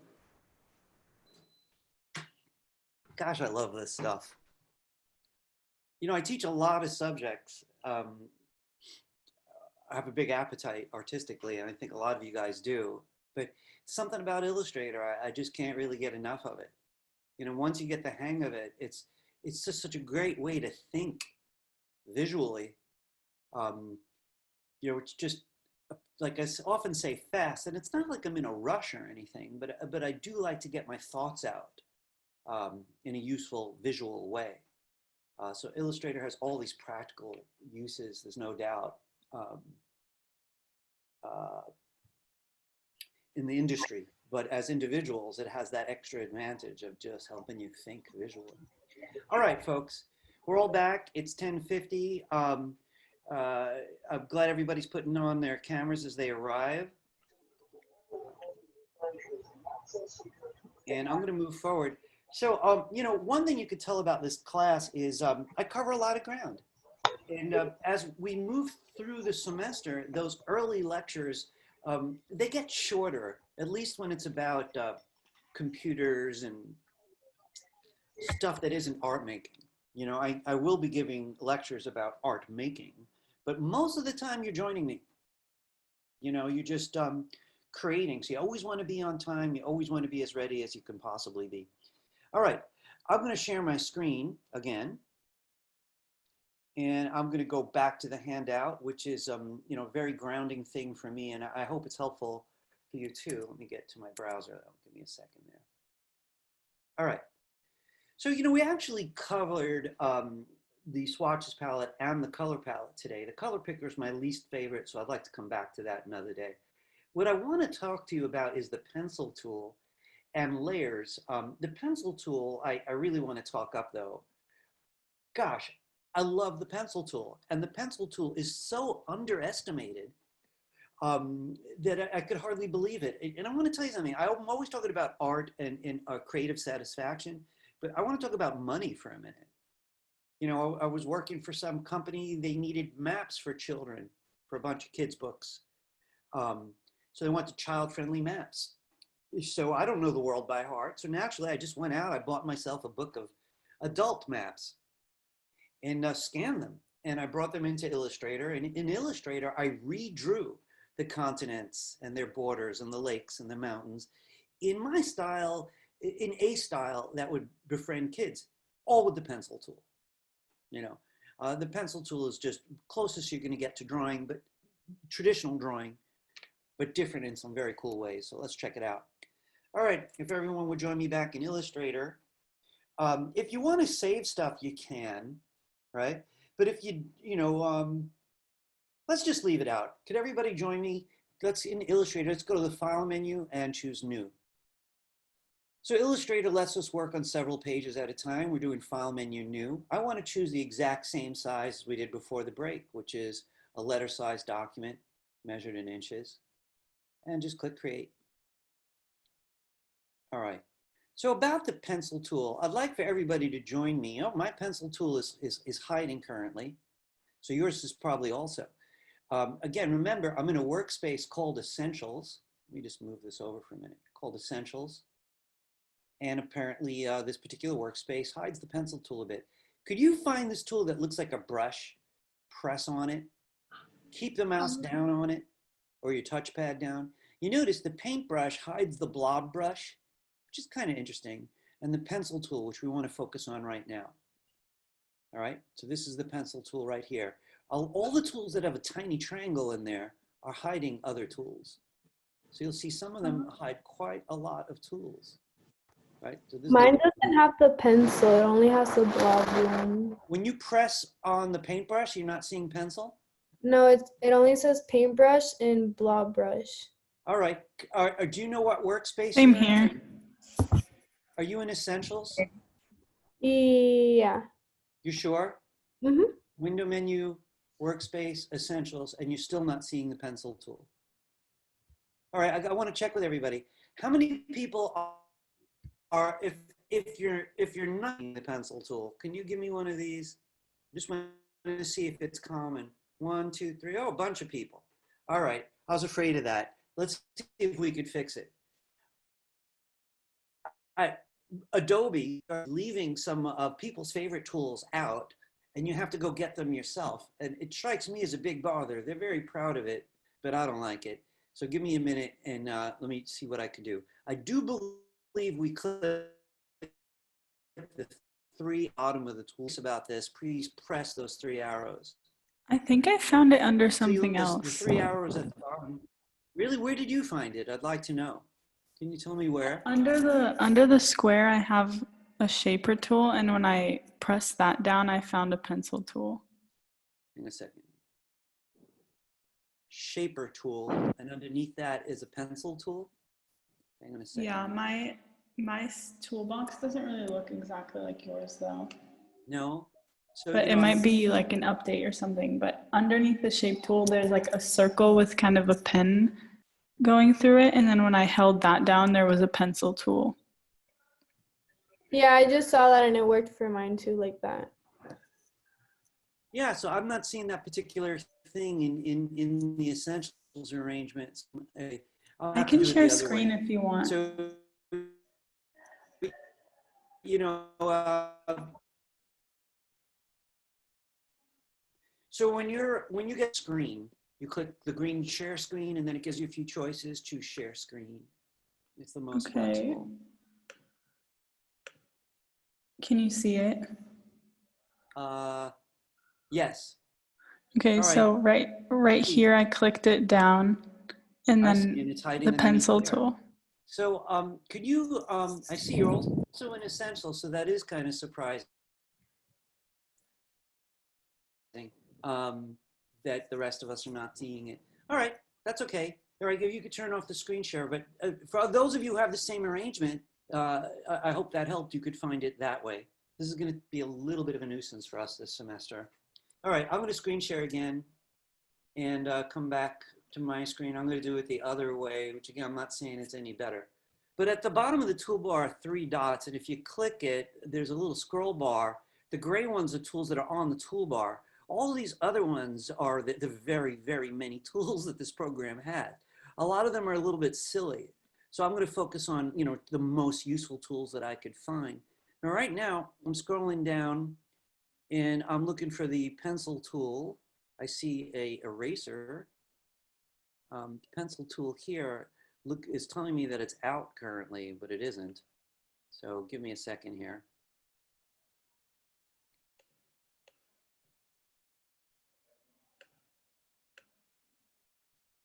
I'm just going to rearrange this for a minute. I'm not seeing it in this arrangement either. All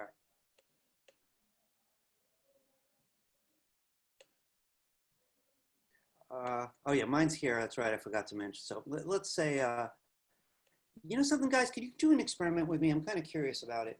Even if you don't see the pencil tool, if you press the letter N, does the pencil tool show up?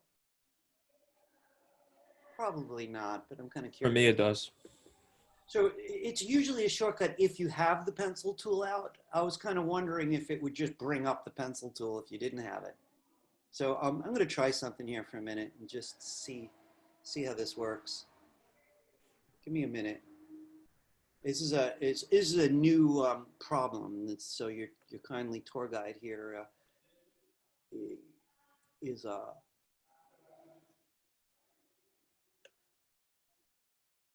trying to figure it out. Oh, that is interesting.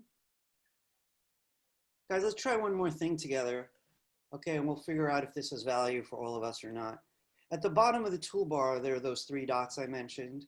We do have to click that often to get in and out of tools that are not open, but it also has this tiny little hamburger menu in the top right of it.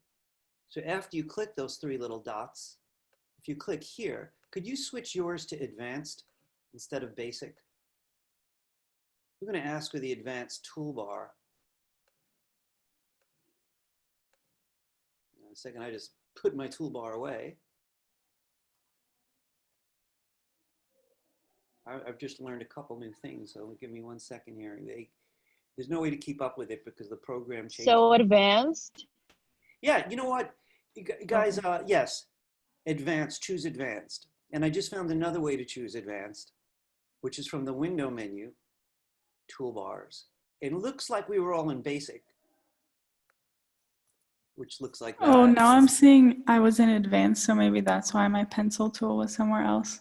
That's interesting. So I'm going to recommend right now that everybody goes to the advanced toolbar. If the 3-dot approach has been a nuisance, just click the 3 dots again to put it away. Let's try this other method, please. So might be useful, but I'm going to put mine away by clicking those dots again.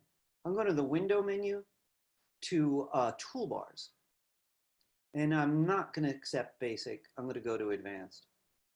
Now, at this stage, it sounds to me like that tool should either be under the brush, like it was for me, or under the shaper tool that was just described to us. Thank you.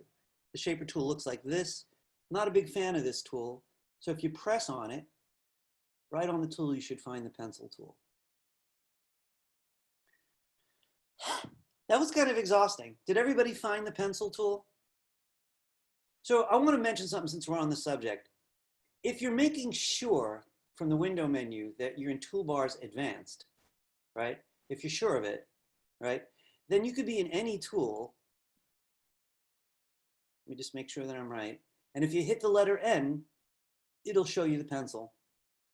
So even if I'm in some other bizarre tool and I press N, it'll show me the pencil. All right, so I'm going to assume everybody found the pencil tool and move forward.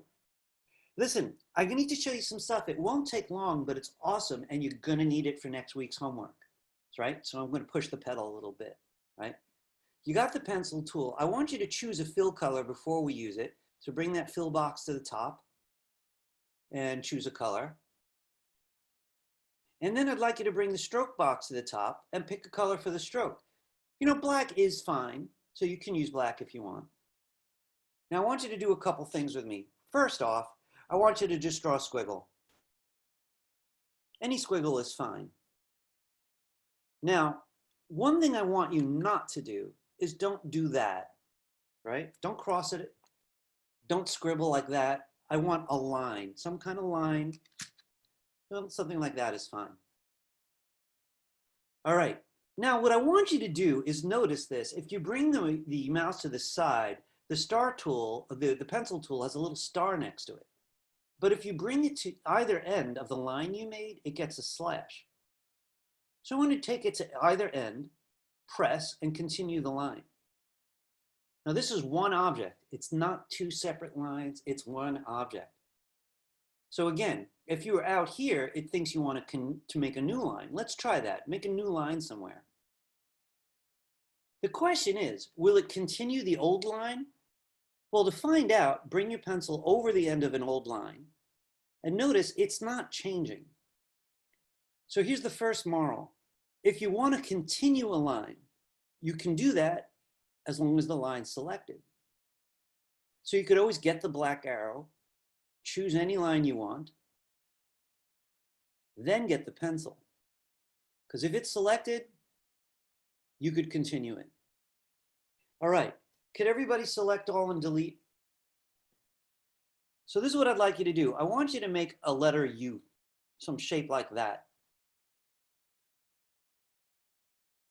Then I want you to go either end, right? And I want you to close it. Now notice when you close it, you get a different icon.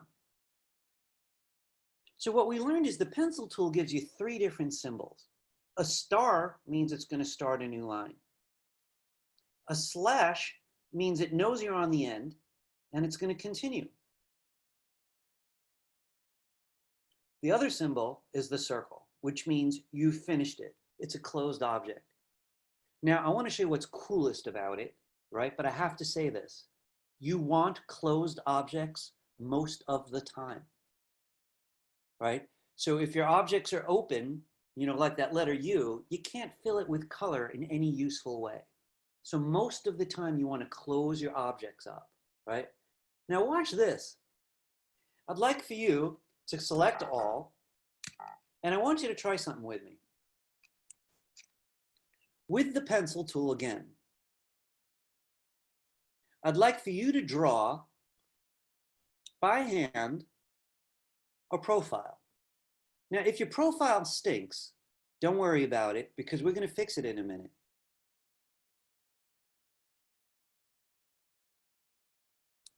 You can take breaks whenever you want, come back as long as you go to the last anchor point. You could finish the drawing. You don't want the next lines out here. We're talking about making a closed object. So at some point, you're going to see that little circle show up and it's closed. With practice, you'll get a lot of control with a touchpad or a mouse. But watch what happens either way, right? Watch this. I think his neck is too thick. So look at this. If I start on the path, not an anchor, but on the path,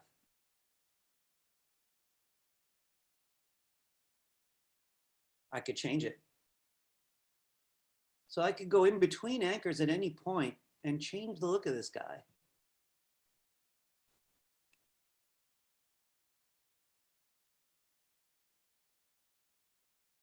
So what's the rules about that? Okay, once the object is finished and ideally closed, right?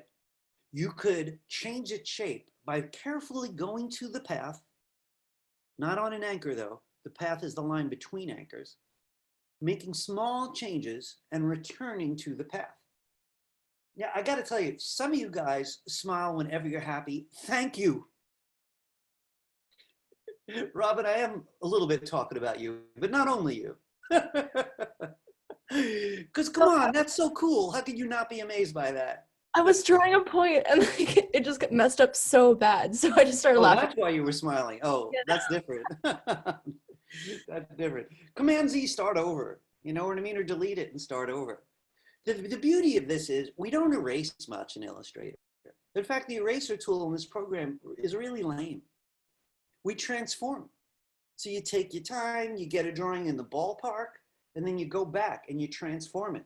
We could use the white arrow anytime we want, right? But sometimes freehand transformations are the best. So the only thing that I need to point out is that object needs to be selected. You know, if I try that kind of thing on an object that isn't selected, it isn't going to transform. I'm just going to get an additional independent line. I don't want that. So I often select with the black arrow, then get the pencil tool, and then I start making whatever kind of changes I want. Is that working? Yeah. You guys don't look as excited as I had hoped. I guess it's a long class. This is the thing you're going to lean on for the homework. So I want to show you a couple practical things with this. Do you all have a profile? Doesn't have to be great, but it has to be closed. Why? I want to show you why. You know, if it's closed, and I could close it later or now, I get to bring the fill box to the front anytime I want and give it a color. And then I could continue making changes and it just keeps its fill color. So if the object was open, I'm going to make a simple version of it, right? I don't know how that fill is going to behave. That's not useful. You know, it's clumsy. You know, can I continue it? Yeah. You know, so I'll be able to make it useful at some point, but it's better to learn to close objects from the beginning. Closed objects are the rule. All right, so let's step back for a minute. The pencil tool will refuse to fill the object when you first drew. I asked you to choose a fill. I don't know if you noticed that it ignored you. It only used the stroke. So the pencil tool is sort of saying, I think in lines. But when you close an object, I'll cooperate. You can go get a color, right? But not when you're drawing the first time. Afterwards, you could fill it, right? So that's okay. It's very, very useful. So what I'd like you to do next with me then is Hang on a second here. I like my drawing more before, so I'm going to back up a little bit.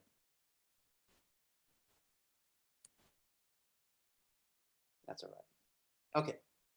Now, what if you wanted to add something, but you didn't want to change it? You know, right now it's selected. So if I start drawing on it, I'm going to make changes to it. I don't want that. I'd like you to deselect it. So the simplest way is to get that black arrow and click off. Make sure it's not selected. Then get the pencil tool. The beauty of this is I could go give this guy a shaggy hairdo. I have not had a haircut since March, so I'm kind of starting to miss it, right? I'm giving this guy a shaggy do. I'm closing that shape. And now I can pick whatever color I want for the fill. Essentially, we're making a stack. When you finish a shape, deselect it. Get that black arrow, deselect it. You don't want to damage it. Then draw the next shape. Then draw the next shape. If I wanted this guy to have a hat, let me just make him a little smaller. I'd click off. I get my pencil tool, and I'm starting to work on a hat.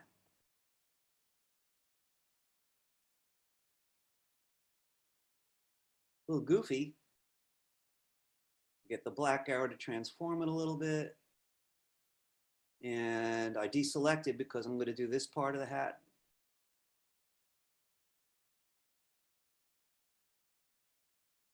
That came out terribly, so I got to modify that a little bit with my pencil tool magic.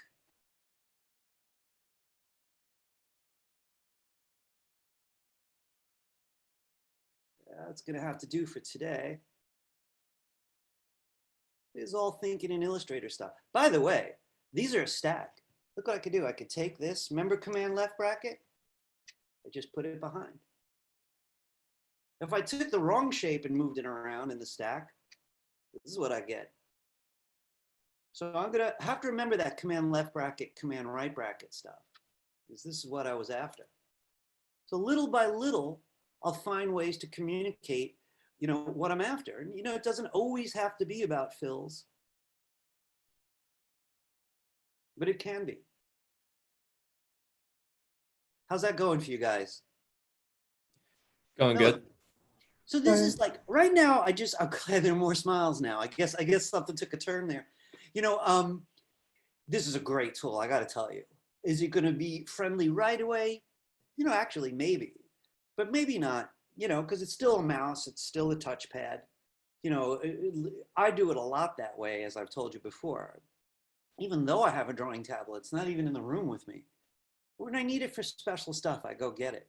You know, maybe we'll find out about that iPad idea. But for now, just try to learn how to do it, because you could keep altering it. So it's going to be a combination of closing your shapes, working with stacks to make things work, you know, get them in the right order.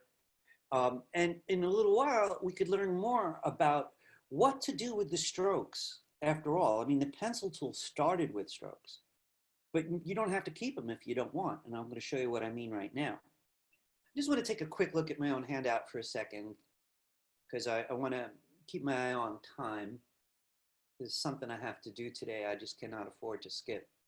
All right, we're all right. So I want to show you something, and I'd like for you to watch this before you join me on any of it, right? I'm going to select all, Command A, click in here, and I want to show you something. There is a palette called the stroke palette that we're going to spend a lot of time on another day. Right now I'm going to go there, just give you a peek. Window menu, stroke. So the stroke is the outline color, right? Mine is very thin right now. I selected everything, so I could give it a much bolder stroke on the stroke palette. I could have done that over here on the properties palette. But the reason I'm doing it here is there's something I want to show you. It's like once I get it thick enough, I love this profile. Nice. So I'm going to do that again. I made the bold decision of changing my stroke all at once. So the first thing I had to do was select the entire drawing. Funny, the black arrow's looking a little different, but I'm going to let it be. All right. I went to the window menu and I got the stroke palette out. If you wind up liking it, you could always bundle it with something else so you can get there quickly. Right now, I'm going to leave it. Here, I changed the stroke weight. Now, right now, I'm making it very thick, so I'm at 8 points right now. It's very bold. Now, what I'm looking for next is this thing called profile. We're going to have to come back to this because it's a big subject. But if you're not seeing it, this is probably why. The stroke palette folds up into different sizes. I could double click the word stroke, or I could use this tiny arrow. This is the smallest. This is the biggest. Less, minimal, gone. I want the whole thing. You're looking for profile. This is a cool feature because it gives you these different shapes to try out for the brush mark, the stroke. So I don't know which one's going to be best. I often use this one myself with profile 1. And we could learn more about this at a later date.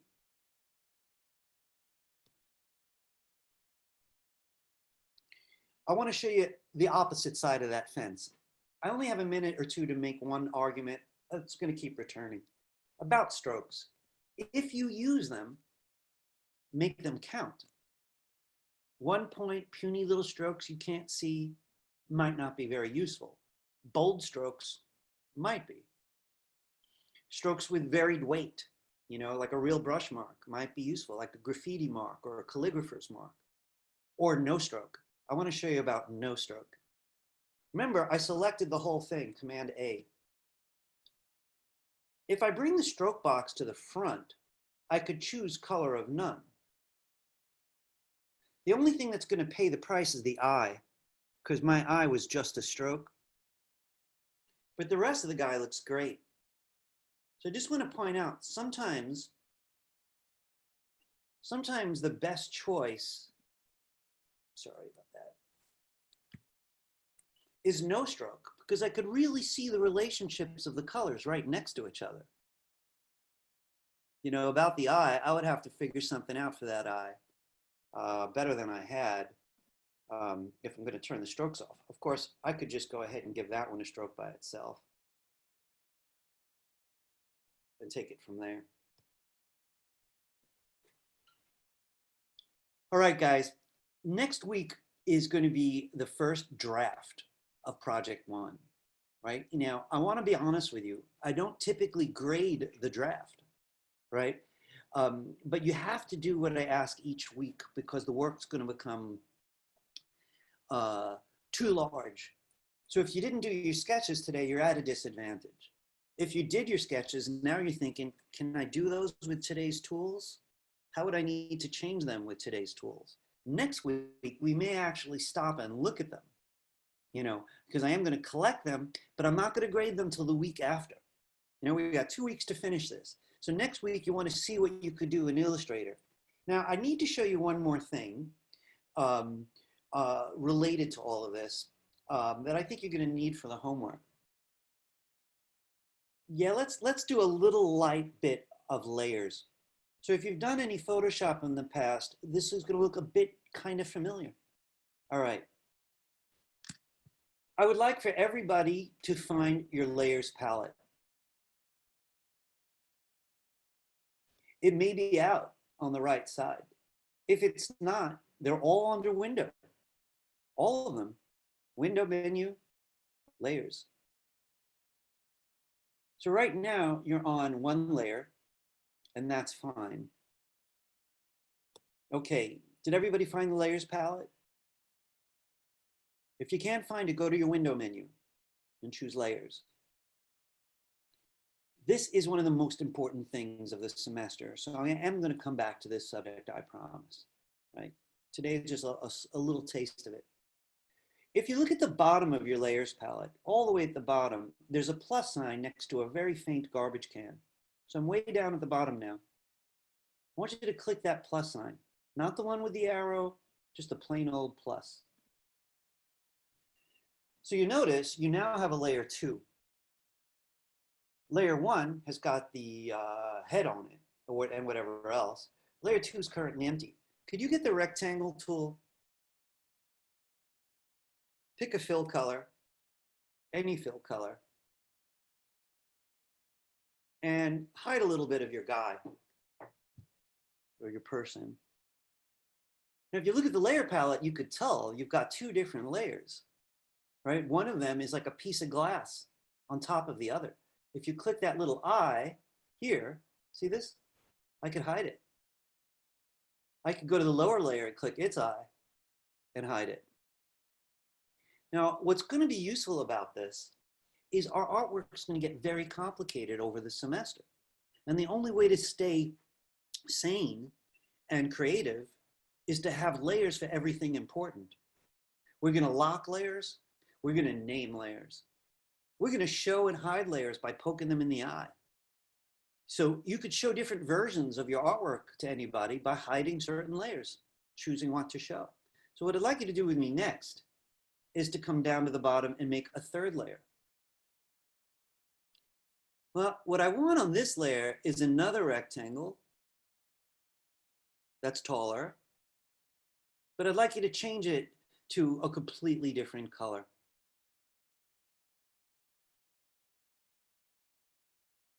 And then have a look at your layer palette.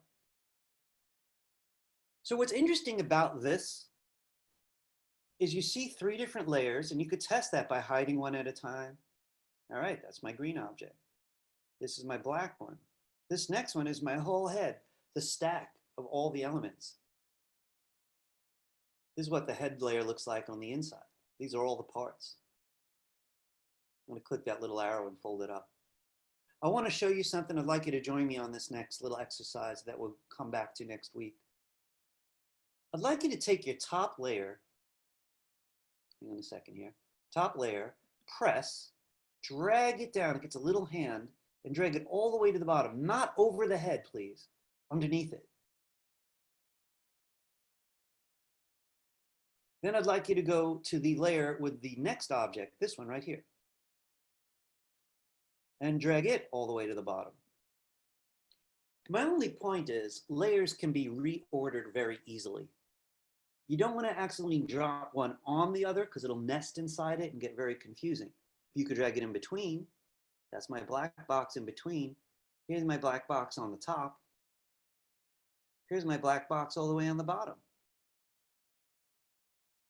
Now I want to say something about this. That is a small, kind of cheap demonstration, right? Not a good demonstration, it's short. Now this is why I even bring it up. If that makes sense to you, use it for the homework. If it doesn't make sense to you, don't use it yet. That's okay, right? Use your own judgment. Next week, I'm going to come back to layers and spend a lot more time on it, right? Does anybody have any questions for layers for right now? No? Okay. So again, consider it an option right now. You know, I'm looking around. I noticed inside of inside of our profile layer, when you drop down the arrow, so we can move those around too, right? So does that mean it just kind of automatically made layers inside of the layer? That's a good point. I want to show you something quick about that. So I want to show you something. I'm going to click this little thing. No, not this one. The one for the head, right? And these are kind of sub layers. And yes, I can drag them around, but I want to show you something. This is the hat. And these little circles here select things. So there's my hat. Actually, here's the visor of the hat, right? This one's the hair. Now, I could drag it up or down, but I want to show you something. What if I came to the stage, selected the hair, and used my right bracket? Command right bracket. Did you see that? It came to the top, but look what happened here. So the truth about right bracket and left bracket is, what it does is, it moves things around in its layer. So in other words, it won't leave the layer, but it'll go up and down in that little area. It's like you put 5 books on a shelf. You're changing the order of the books, but it's on the same shelf, right? So it doesn't have the same independence as the other layers. But if you don't like the brackets, now that you learned this, yeah, you could press and drag these and do it that way. So you just open up that little layer if it has a lot of elements. Does that help? So guys, listen, I need to skip to a different subject because there's only one new subject, and then I want to show you more artwork, more samples that were not up last week, right? I added 6 more samples this morning, right? But there's one thing we're going to need. So I've been asked, do I draw the letters or do I just draw the drawings? So I'm hoping nobody does A is for apple, right? Because that's just been done too many times, right? So nobody do A is for apple. But if I was going to do that, so listen closely, right? Very important. Project 1 is going to be about 1/4 of your grade. About, right? All right. If I was going to do A is for apple, I could just do A, the letter A, and draw an apple. I could write the whole word apple if I want to. That is okay. I will accept that. The choice is yours. Some people want to make the letter A a big deal and the rest of the word simple, and then the drawing of the apple. But the thing is, I'm not really asking you to draw the letters, just the art. About the letters, we're going to go over some typography right now. So could everybody join me back in Illustrator? All right, we could work on the same document. Oops. You know, and if you liked your layers, you could lock them, but let's do something quickly. I'm going to select all right now, and I'm going to get my black arrow so I can make everything smaller. So say I had this guy over here, and it's going to be B for boy, right? You know, this wouldn't be satisfying for the homework. I want to be very clear about that. A little dot over there, right? But we're going to use it as a sample just for the moment. Now, let's talk typography, letters, right? So look on your toolbar for this tool, the type tool. Now, if I press it, there's a lot of type tools. Don't get the other ones. I want the type tool. I got to check. Did everybody find it? This one didn't hide from us? Good news. All right. I guess I need the advanced tools. I got to remember that for everybody. All right. Now, guys, could you watch this and don't join me yet? If you were using a lot of text, you would drag a box, right? And it shows up with dummy text in it, right? And the reason that happens is if it was a box of text, you might want to make decisions like how thin is the box, you know, that kind of thing. But that's not what we want. So one thing you should remember is do not, okay? Do not press and drag. So what you want to do, hang on a second there, is get the type tool and just click once. Please join me, click once. It says lorem ipsum, but I want you to type something. I'm going to write boy.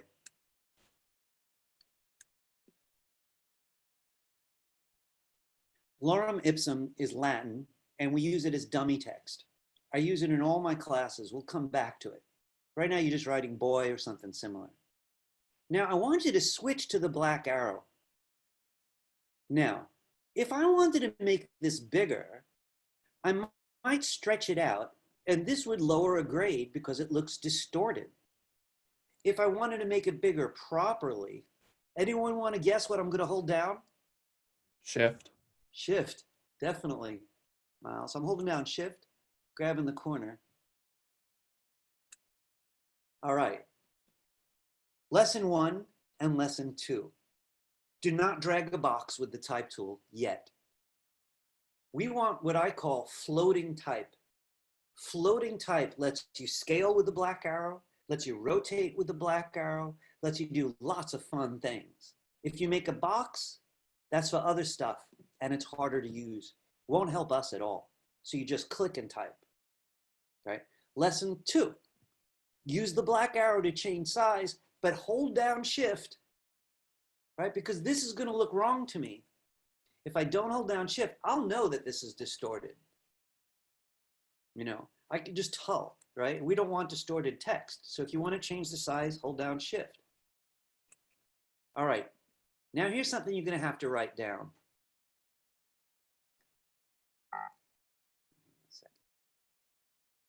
This is called the character palette. Could everybody hold down Command and tap T? Now it probably lives here. Would it be under Window, Type, Character? That's a long road, but the shortcut is Command T. And you know how I remember it? Even though it's called the character palette, I call it the type palette. Command T, type palette, right? So we need it a lot. I'd rather you know the shortcut. Otherwise, you're gonna have to look through the Windows menu. All right, next. I'd like you to click on the word boy. Go to your character palette and notice it probably says Myriad Pro. What I want you to do is click this little arrow. Now again, remember, you have to select it first. So get your black arrow and click on it. If necessary, Command T to open this up. But then you come here where it says Myriad Pro. Now these are all your fonts. And there's a scroll bar over here too. So they go on, and you could add fonts too. But what I'm going to ask you to do is, I just got to think this through for a minute. I'm hoping you guys, see the scroll bar? I'm hoping you guys could find this one here. What am I looking for? I am looking for American typewriter. Let's choose American typewriter. You know, honestly, it's not like it's important that you find American typewriter. I just wanted to get you in a useful section, because watch this. If I click on the current font, I could use my arrow keys on the keyboard to do this. Now this font is misbehaving. I'm gonna have to click on it again, see why it's misbehaving. I got locked somewhere that I didn't like. That ruined my demonstration. That happens sometimes, I don't know why. I'm gonna move further down. Usually you could highlight the font and use your arrow keys to race through other fonts. So what I'm doing is I'm noticing if there's any that I want. That's kind of cool. Not really. So I'm looking through it. This looks like Robot Boy font. Well, I don't want that. No way. A lot of these are just boring. Ooh, this is cool, but it looks like it's 1920 and I'm drinking illegal booze. Every font makes a statement, right? So no vampire fonts unless the letter's V. So Wait, what are you clicking to kind of scroll through them let me fast show you like one more that? time. First, make sure the text is selected with the black arrow, right? Not with the type tool. It's got to be the black arrow. If you do it with the type tool, you'd have to select all three. Better with the black arrow. Then you do Command T to open the palette, or Control T for type. But if that doesn't work, go to the window menu, type, character. It's really called the character palette. Now, if you highlight the current font, whatever the font is, I happen to be in this thing called Billionaire, you should find the arrow keys on your keyboard. So I'm talking about, you know, the arrow keys. Hang on a second here. On my keyboard, they look like that, right? So they're on the bottom. They're near your Option key on the right side usually. So if I use the down arrow, I'm just going through the list of fonts so I can trust my eyes and see how they look. I could use down arrow or up arrow. And what I'm going to do is I'm going to write down anything you're interested in. How come mine doesn't go all the way? So Like it only just switches to one? Sometimes it gets stuck and I don't know what causes it, but what I do to fix it is I'll click back on the font. I'll click on the font, this little thing, the menu, the font menu, and I'll go further down myself. It means it got stuck on one font for some reason. Usually if you go a little further down, you can go back, highlight the font that you just chose, say it's blue, and then I could start using the arrow key again. Alessandra, did that work? It didn't actually. I tried it several times. I thought it was stuck too, but it didn't work. Really? So Yeah. the only other thing is they do have to be highlighted. Mhm. Yeah, I did that too. Really? And your arrow keys just will not move it? Yeah. It will go to like 3 more and then stop, and then I have to do it again. So really, I don't even have a guess Yeah. why it would go with a limited amount. It's some of them it Mhm. just doesn't like, so then you just have to come back. I would like to say though, you could also look at these little previews also. Here, Mhm. just manually drag through them. There's nothing wrong with that. And the way I did that was by clicking the arrow to open up the fonts, and then just simply oh, it has to be selected first. So there we go, it's selected. I don't usually do it this way. I'm less used to it, but I can come along and start choosing fonts. All right. Thank you. You're welcome. Now, I only have a couple of minutes because next week you're going to probably want to perfect the fonts after next class, but a few things I want to point out. This is a fill color. So if your font's selected, you could bring your fill color box to the front and try other colors.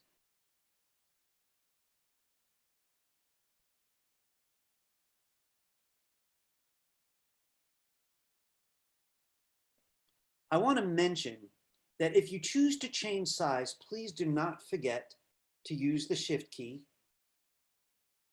so it doesn't distort. But you can change the size as often as you want, and you could even rotate it if you think that's a good idea. I'm not sure that that's going to work, you know, visually. Now, I want to tell you, next week, I want to spend a bunch of time on layers and type to help with the week that's remaining to get the most out of this project. But I need to show you one technical thing before next week. Now, I want to present a professional problem, not a creative one, a professional one. Let's say I send this Illustrator file to a friend. They own Illustrator also. So I actually send the .ai, send it as an attachment in an email maybe, right? They download it, they double click it. Everything should look great, but maybe not the font. Now I want to tell you what the problem is. I'm using a font called Vertigo Pro Regular. You know what? I never even heard of Vertigo Pro. There's a very good chance that my friend doesn't have it. The way fonts work, you could only see a font if it's loaded on your computer. At some point, I might want to talk more about how you find new fonts and how you get them on the computer. But for right now, I want to make sure that I see your work with the correct font, because your computers at home have different fonts than I do. So how do we do it? Now, this is going to be a little bit complicated because I'm going to ask you to save 2 versions of your work. One, as is, the best you can do. Another one with a feature called Create Outlines. Create Outlines is going to turn your words into drawings. Why do we care right now? We care right now because then I could see them. They won't be fonts anymore. They'll have little anchor points around them. It'll be just drawings of the font. The problem for you is you won't be able to change them easily because they won't even remember they were ever a font. So let's go over the steps. Let's save this together. Everybody, File menu, Save.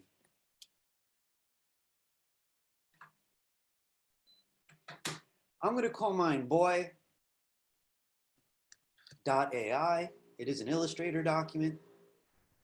Boy.ai. I'm saving mine to the desktop. You could save it anywhere you want. And click Save. If it gives you options, just click OK. Now, the first thing I want to say is you close that whenever you want. You could open it tomorrow. You could open it anytime you feel like working on it. But don't send it to me for homework.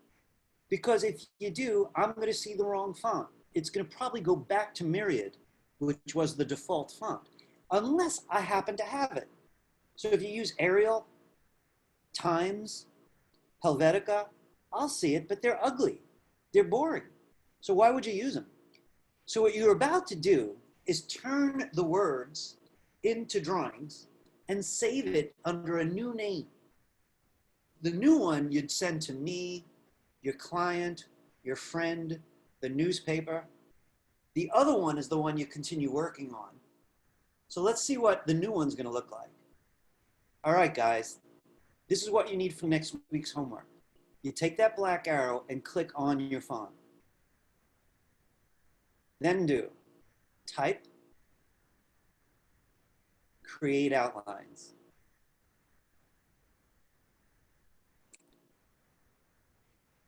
Now, this week, I'm not going to get involved with this incredible feature.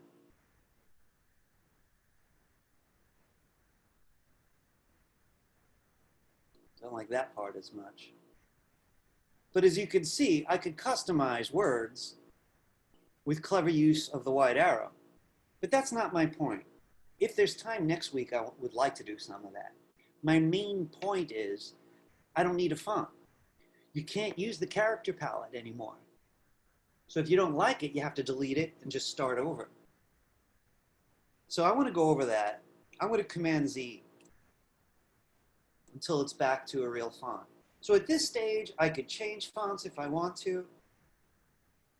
But once I found something I like, you make sure it's saved. And then, and only then, create outlines. And we're going to use Save As in a minute, right? The question came up earlier. Now we need it, right? So here it goes. When you're ready to give me a copy, you click your text with the black arrow or the white arrow, any selection tool. Type menu, create outlines. Now, we're going to save as and give it a new name. So join me. File menu, save as. So this one was called boy. I want to call the new one boy dash outlines. I want to tell you something. Everyone in the industry is going to know what that means. They're not even going to need to open it. They're going to be like, oh, smart artist. They made sure I didn't need the font. But they might say, oh, I wish they didn't do that. I own every font. And what if I want to change it? Now I can't change it. Right? For homeworks, most of the time, this is what your teachers are going to ask for.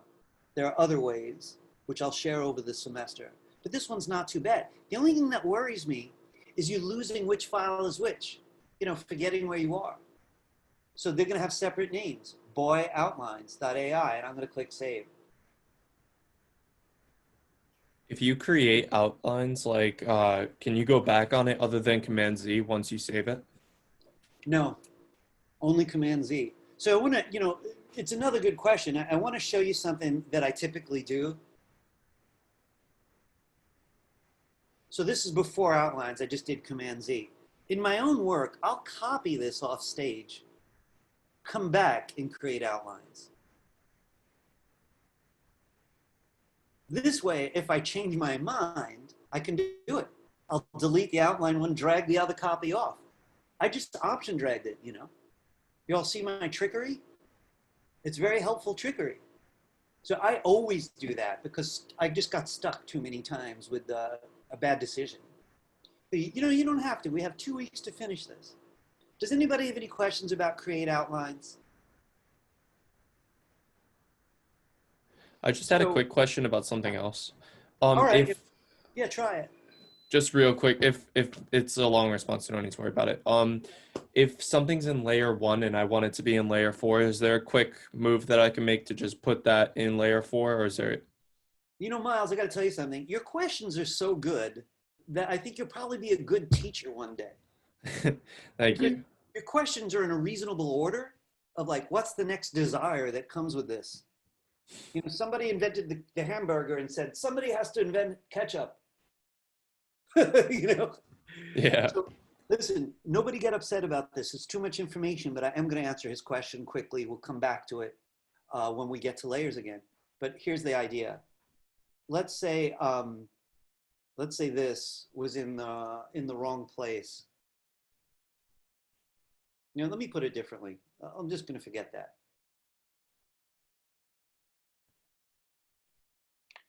All right. I hope I got the question right, but I just want to see if I do. Remember how the head was on one layer? Mm-hmm. Let's see, is this the head? Yeah, there's the head. So I'm going to open that up. These little circles here are selection circles. So I'm going to click this, right? Now, the weird thing about it is, even if I didn't know that, let's say I close that up, right? And I deselect it. I click something. This little square is what I want to show you. Excuse me, I got a little distracted. You click anything, a square tells you what layer it lives on. There may be 20 things on that layer, but it doesn't really matter because what I can do is take this, I call it the elevator, and I could drag it to another layer. I want to prove it. So here's a new layer. I selected his face, and here's the elevator. I press the elevator, I take it up. Now he's on layer 4. I could bring that elevator down to any layer. Each layer gets a different color, so don't be fooled by that. But the little square is the elevator. So I don't know if that answered your question or not. No, that does answer my question. Thank you. Great. All right, cool. So guys, listen, I want to tell you what I want to do. People often get nervous early in the semester. They haven't warmed up yet. The teacher's already giving assignments. My kid's currently going to Hunter. They had to be a couple hundred pages to read already. The school just opened. Geez, what are they thinking? And FITs is intense, right? But I don't want you to get uptight. I just want you to do your best each week. Remember, next week is your chance to bring in a draft, right? But it isn't the final. So you'll get to see what I say. I'm going to try to make time to look at them. It's a very big class, so it's difficult to do, right? But let's see what we can do about it. You have to be prepared. So let's say everything worked, but not the type. Okay, we'll go over type. That's all right. You just want to do your best. And please, every now and then I get one kind of wise guy who does the work in Photoshop, or in Paint or something. This is vector graphics, and that's just Adobe Illustrator right now. So this is what I want to do to help people rethink their sketches. I want to go to some favorites that I added to the internet, and you could look at them later. Some of you may have already seen them. Last week I gave you 6, and because I didn't want to overwhelm anybody, I added 6. None of these are for you to say, I like that style, I'm going to do it. Or I like that idea, I'm going to do it. What they offer is for you to see the level that I'm after. You want to do your best. And I'll admit, these are only A's I'm going to show you. All right. So here I am back at my handout, and right before it goes into details about the homework, it says click here to see more Project 1 samples. So I'm going to do that. I'm opening mine in a different tab though. And let's give it a minute because it's a very large file. You can see the PDF has taken its time.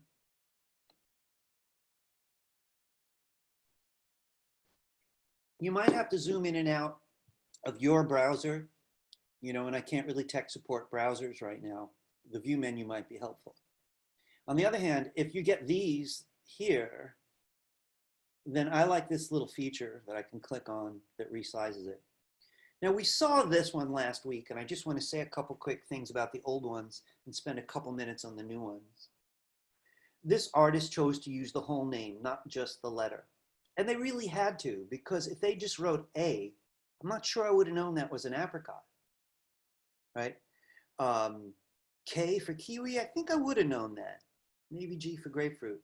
Let's go on though. So I'm just letting this load while I talk. All right, so I'm going to come down. This person also chose to use the letters.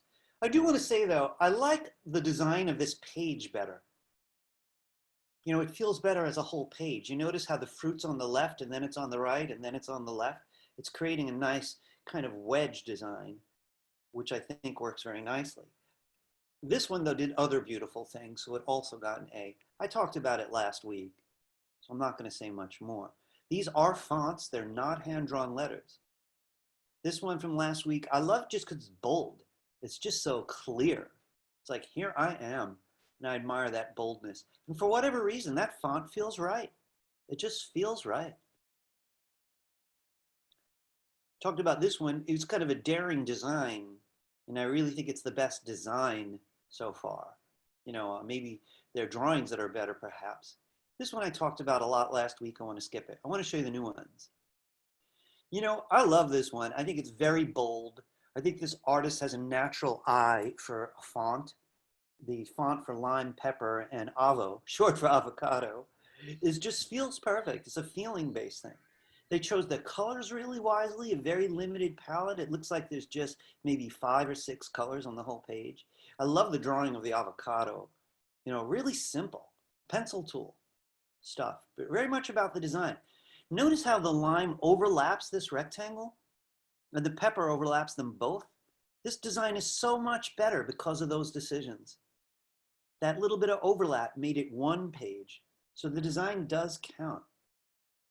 This one's crazy. You know, it's like this woman learned so fast, she scared people. Look, there's going to be a couple of you like that. Be kind, right? If you're just crazy gifted that you learn this stuff so fast, others will catch up. Trust me. Depth and vision beats speed. Both together are nice because she stayed good. Notice how she chose to leave a white margin, but the branches overlap the margin. That's couldn't go in the wing. She found a about that. There we go. I'm back. What do you guys think of that one? Do you like these? Yeah. You know, I think they look completely professional. Yeah, they're great. Yeah, and I think they're completely professional. These people didn't know it. None of them thought about themselves. I could do professional artwork even now. None. The other students did, but they were all too humble trying to learn. I wanted to show you this one because it's one that's very, very simple, but I like the crazy shapes. The artist really understands negative shape. So, you know, I imagine you might have heard that term already, but this, you know, the space between my fingers is more interesting than my fingers. It's an unusual negative space. The space between things is critical. Every artist has to see negative space. Illustrators, photographers too. So I really like the negative space on this one. Pretty interesting. Also, nice choice of font. Feels very children's book, you know, but a professional children's book. You know, it's funny. This artist here really reminds me of one of my favorite children's book artists named Ezra Jack Keats. You ever saw a book called The Paperboy? So much that I had to look it up and make sure that it wasn't plagiarized. This is original. Look how fresh it is. I love these kids sitting on the floor playing marbles. This oval makes a great shape. They all share one background though. This one doesn't have 3 rectangles. They share one background. It's interesting noticing, again, they alternated sides, text on the right, text on the left, then text on the right. But really what's interesting is there's this natural flow around the page. The whole page locks in. This kid's head is high enough. It's on a line here with the bottom of the next drawing. It's not separate, which is kind of nice. I think, oh, there's one more. Another one that's a little bit scary, it's so good. You know, the funny thing about it is some of it's difficult, like how they cut off these shapes so neatly on the edges. But the actual drawings are pretty simple. You know, if I zoomed in on any, let's see if we can pull that off in a browser. I guess I got carried away there. Look how simple the pop is. It's really all about the colors around it and the really well-chosen font. So, you know, I do want to say in general, though, these students, they didn't get this far on their second class or their third. This is what they came in with. So a lot of these people changed the work several times over the few weeks they had. Once they were like, oh gosh, suddenly I'm so much better than I was 2 hours ago, which often happens in this class. And you know, it's going to happen the whole semester. You're going to be amazed what you could do by the end. That's my experience with this school and this class, right? So right now, have fun. Don't worry too much. It's your first digital draft. Move things around. Try to get some fire to light. You know, next week, We'll talk more. We'll see if we could look, you know, and give you guys some more ideas on how to polish it for the week after. Now look, I'd love to answer questions, but I do have to cover one thing. How do you give it to me? Now this is a process step, right? I don't usually grade them, but I'll probably look at them. You have to hand them in, right? They're due by next week, this time, right? So let's take a look. I'm going back to the handout. I want you to read every single thing in this box, everything. This whole box is the homework box, but I'm going to skip to something. It says here to create a copy with outlines, right? Otherwise I won't see the correct font, right? So if that doesn't work, we'll go over it next week. You do your best, right? All right. With outlines. You save it under this name. So the one you're going to give me is going to have this name. CD 124, that's us. Fall 20.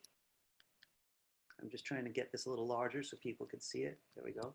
Fall 20 underscore your first name and last name .ai. Now, how do you get it to me? Well, you're section 103. So you click this link. Here it goes.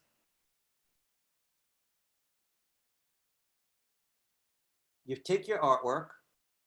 So let me make believe for a minute here.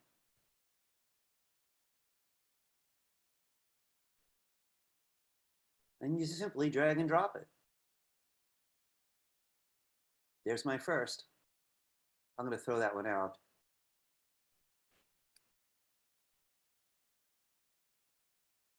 Where's my delete? I'm sure it's staring at me, but my brain is melting now. I'll come back. Let's back up. Okay, here are the main points. Read that whole box. Every detail counts, right? Do your best to create a copy, save yours, right? Then create outlines and make a new one with the name I just gave you, right? Then when you're ready, you click that link and you just drop it in. Does anybody have any questions for me? Are we holding back at all, or are we just like doing this as if it's the final project and it's just our like first draft that you're gonna get to look over and then we'll edit it based on what you tell us? That's a very frank question. You know, I want to listen.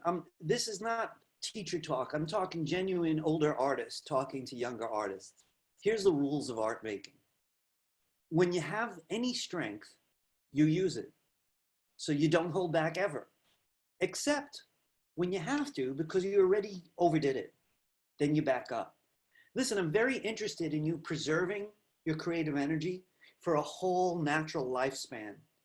I want you to take that creative energy and keep improving, keep making the world more beautiful, keep sharing, sharing, sharing. But if you overdo it, you become like a Jimi Hendrix.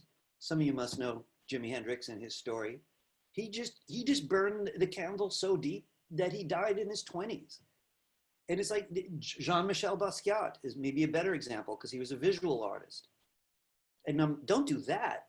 So don't hold back unless you've reached that stage where you really have to preserve yourself, because you matter more than one homework. Your whole career also matters more than one homework. So it's early in the semester, I hope you guys are still feeling good. You're all gonna look very different in a month or two. I hate to tell you, kind of like that. But you'll know so much stuff. It'll be worth it. So yeah, my answer is like, if you can, do your absolute best. Look, if you happen to score huge, you know, you got A++ and it's just a draft, you'll be done. You'll be done a week early. What the hell? Great. That almost never happens, but who knows? Any other questions for me? Yeah, Do Leah. we have to use the tools that you showed us, or can we use other ones? You know, I'm pretty open-minded. Here's my only rules about the tools. I don't want any clip art. So there are tools in there that actually have clip art built in, like a spray can that sprays dog paws and rainbows. No way. But also, you can't use any tool that transforms a photograph into artwork. We're going to learn those tools. It's called image trace, but they're completely forbidden until we get there. So if you're going to hand draw it by yourself, you could use any tool you figure out. You're free. But you made me think about something. I got 1 minute left. If anyone has to leave in a minute, don't worry, I'm not insulted. I may run a minute or two late, but I covered everything important. I need to say something about plagiarism. This time last year, I had a student, she was flipping out. She was talented, didn't know it. She was nervous for all kinds of reasons and made the wrong decision and stole artwork. She copied something. Another student didn't know what to do, but did the right thing, because if that student thought that was okay, her whole career was going to go down. So they told me quietly, I've seen this artwork, this is where. I went and looked at it, I contacted the student, and here was the situation. A couple cartoons off the internet, she copied them. If the school, you know what, my class is over, can you give me a second? I want to do one quick thing. People out YouTube, I'll see you next week. YouTube people, the rest of you who can stay for a minute. I'm just going to stop my screen sharing for a moment, and I'm going to stop my recording altogether.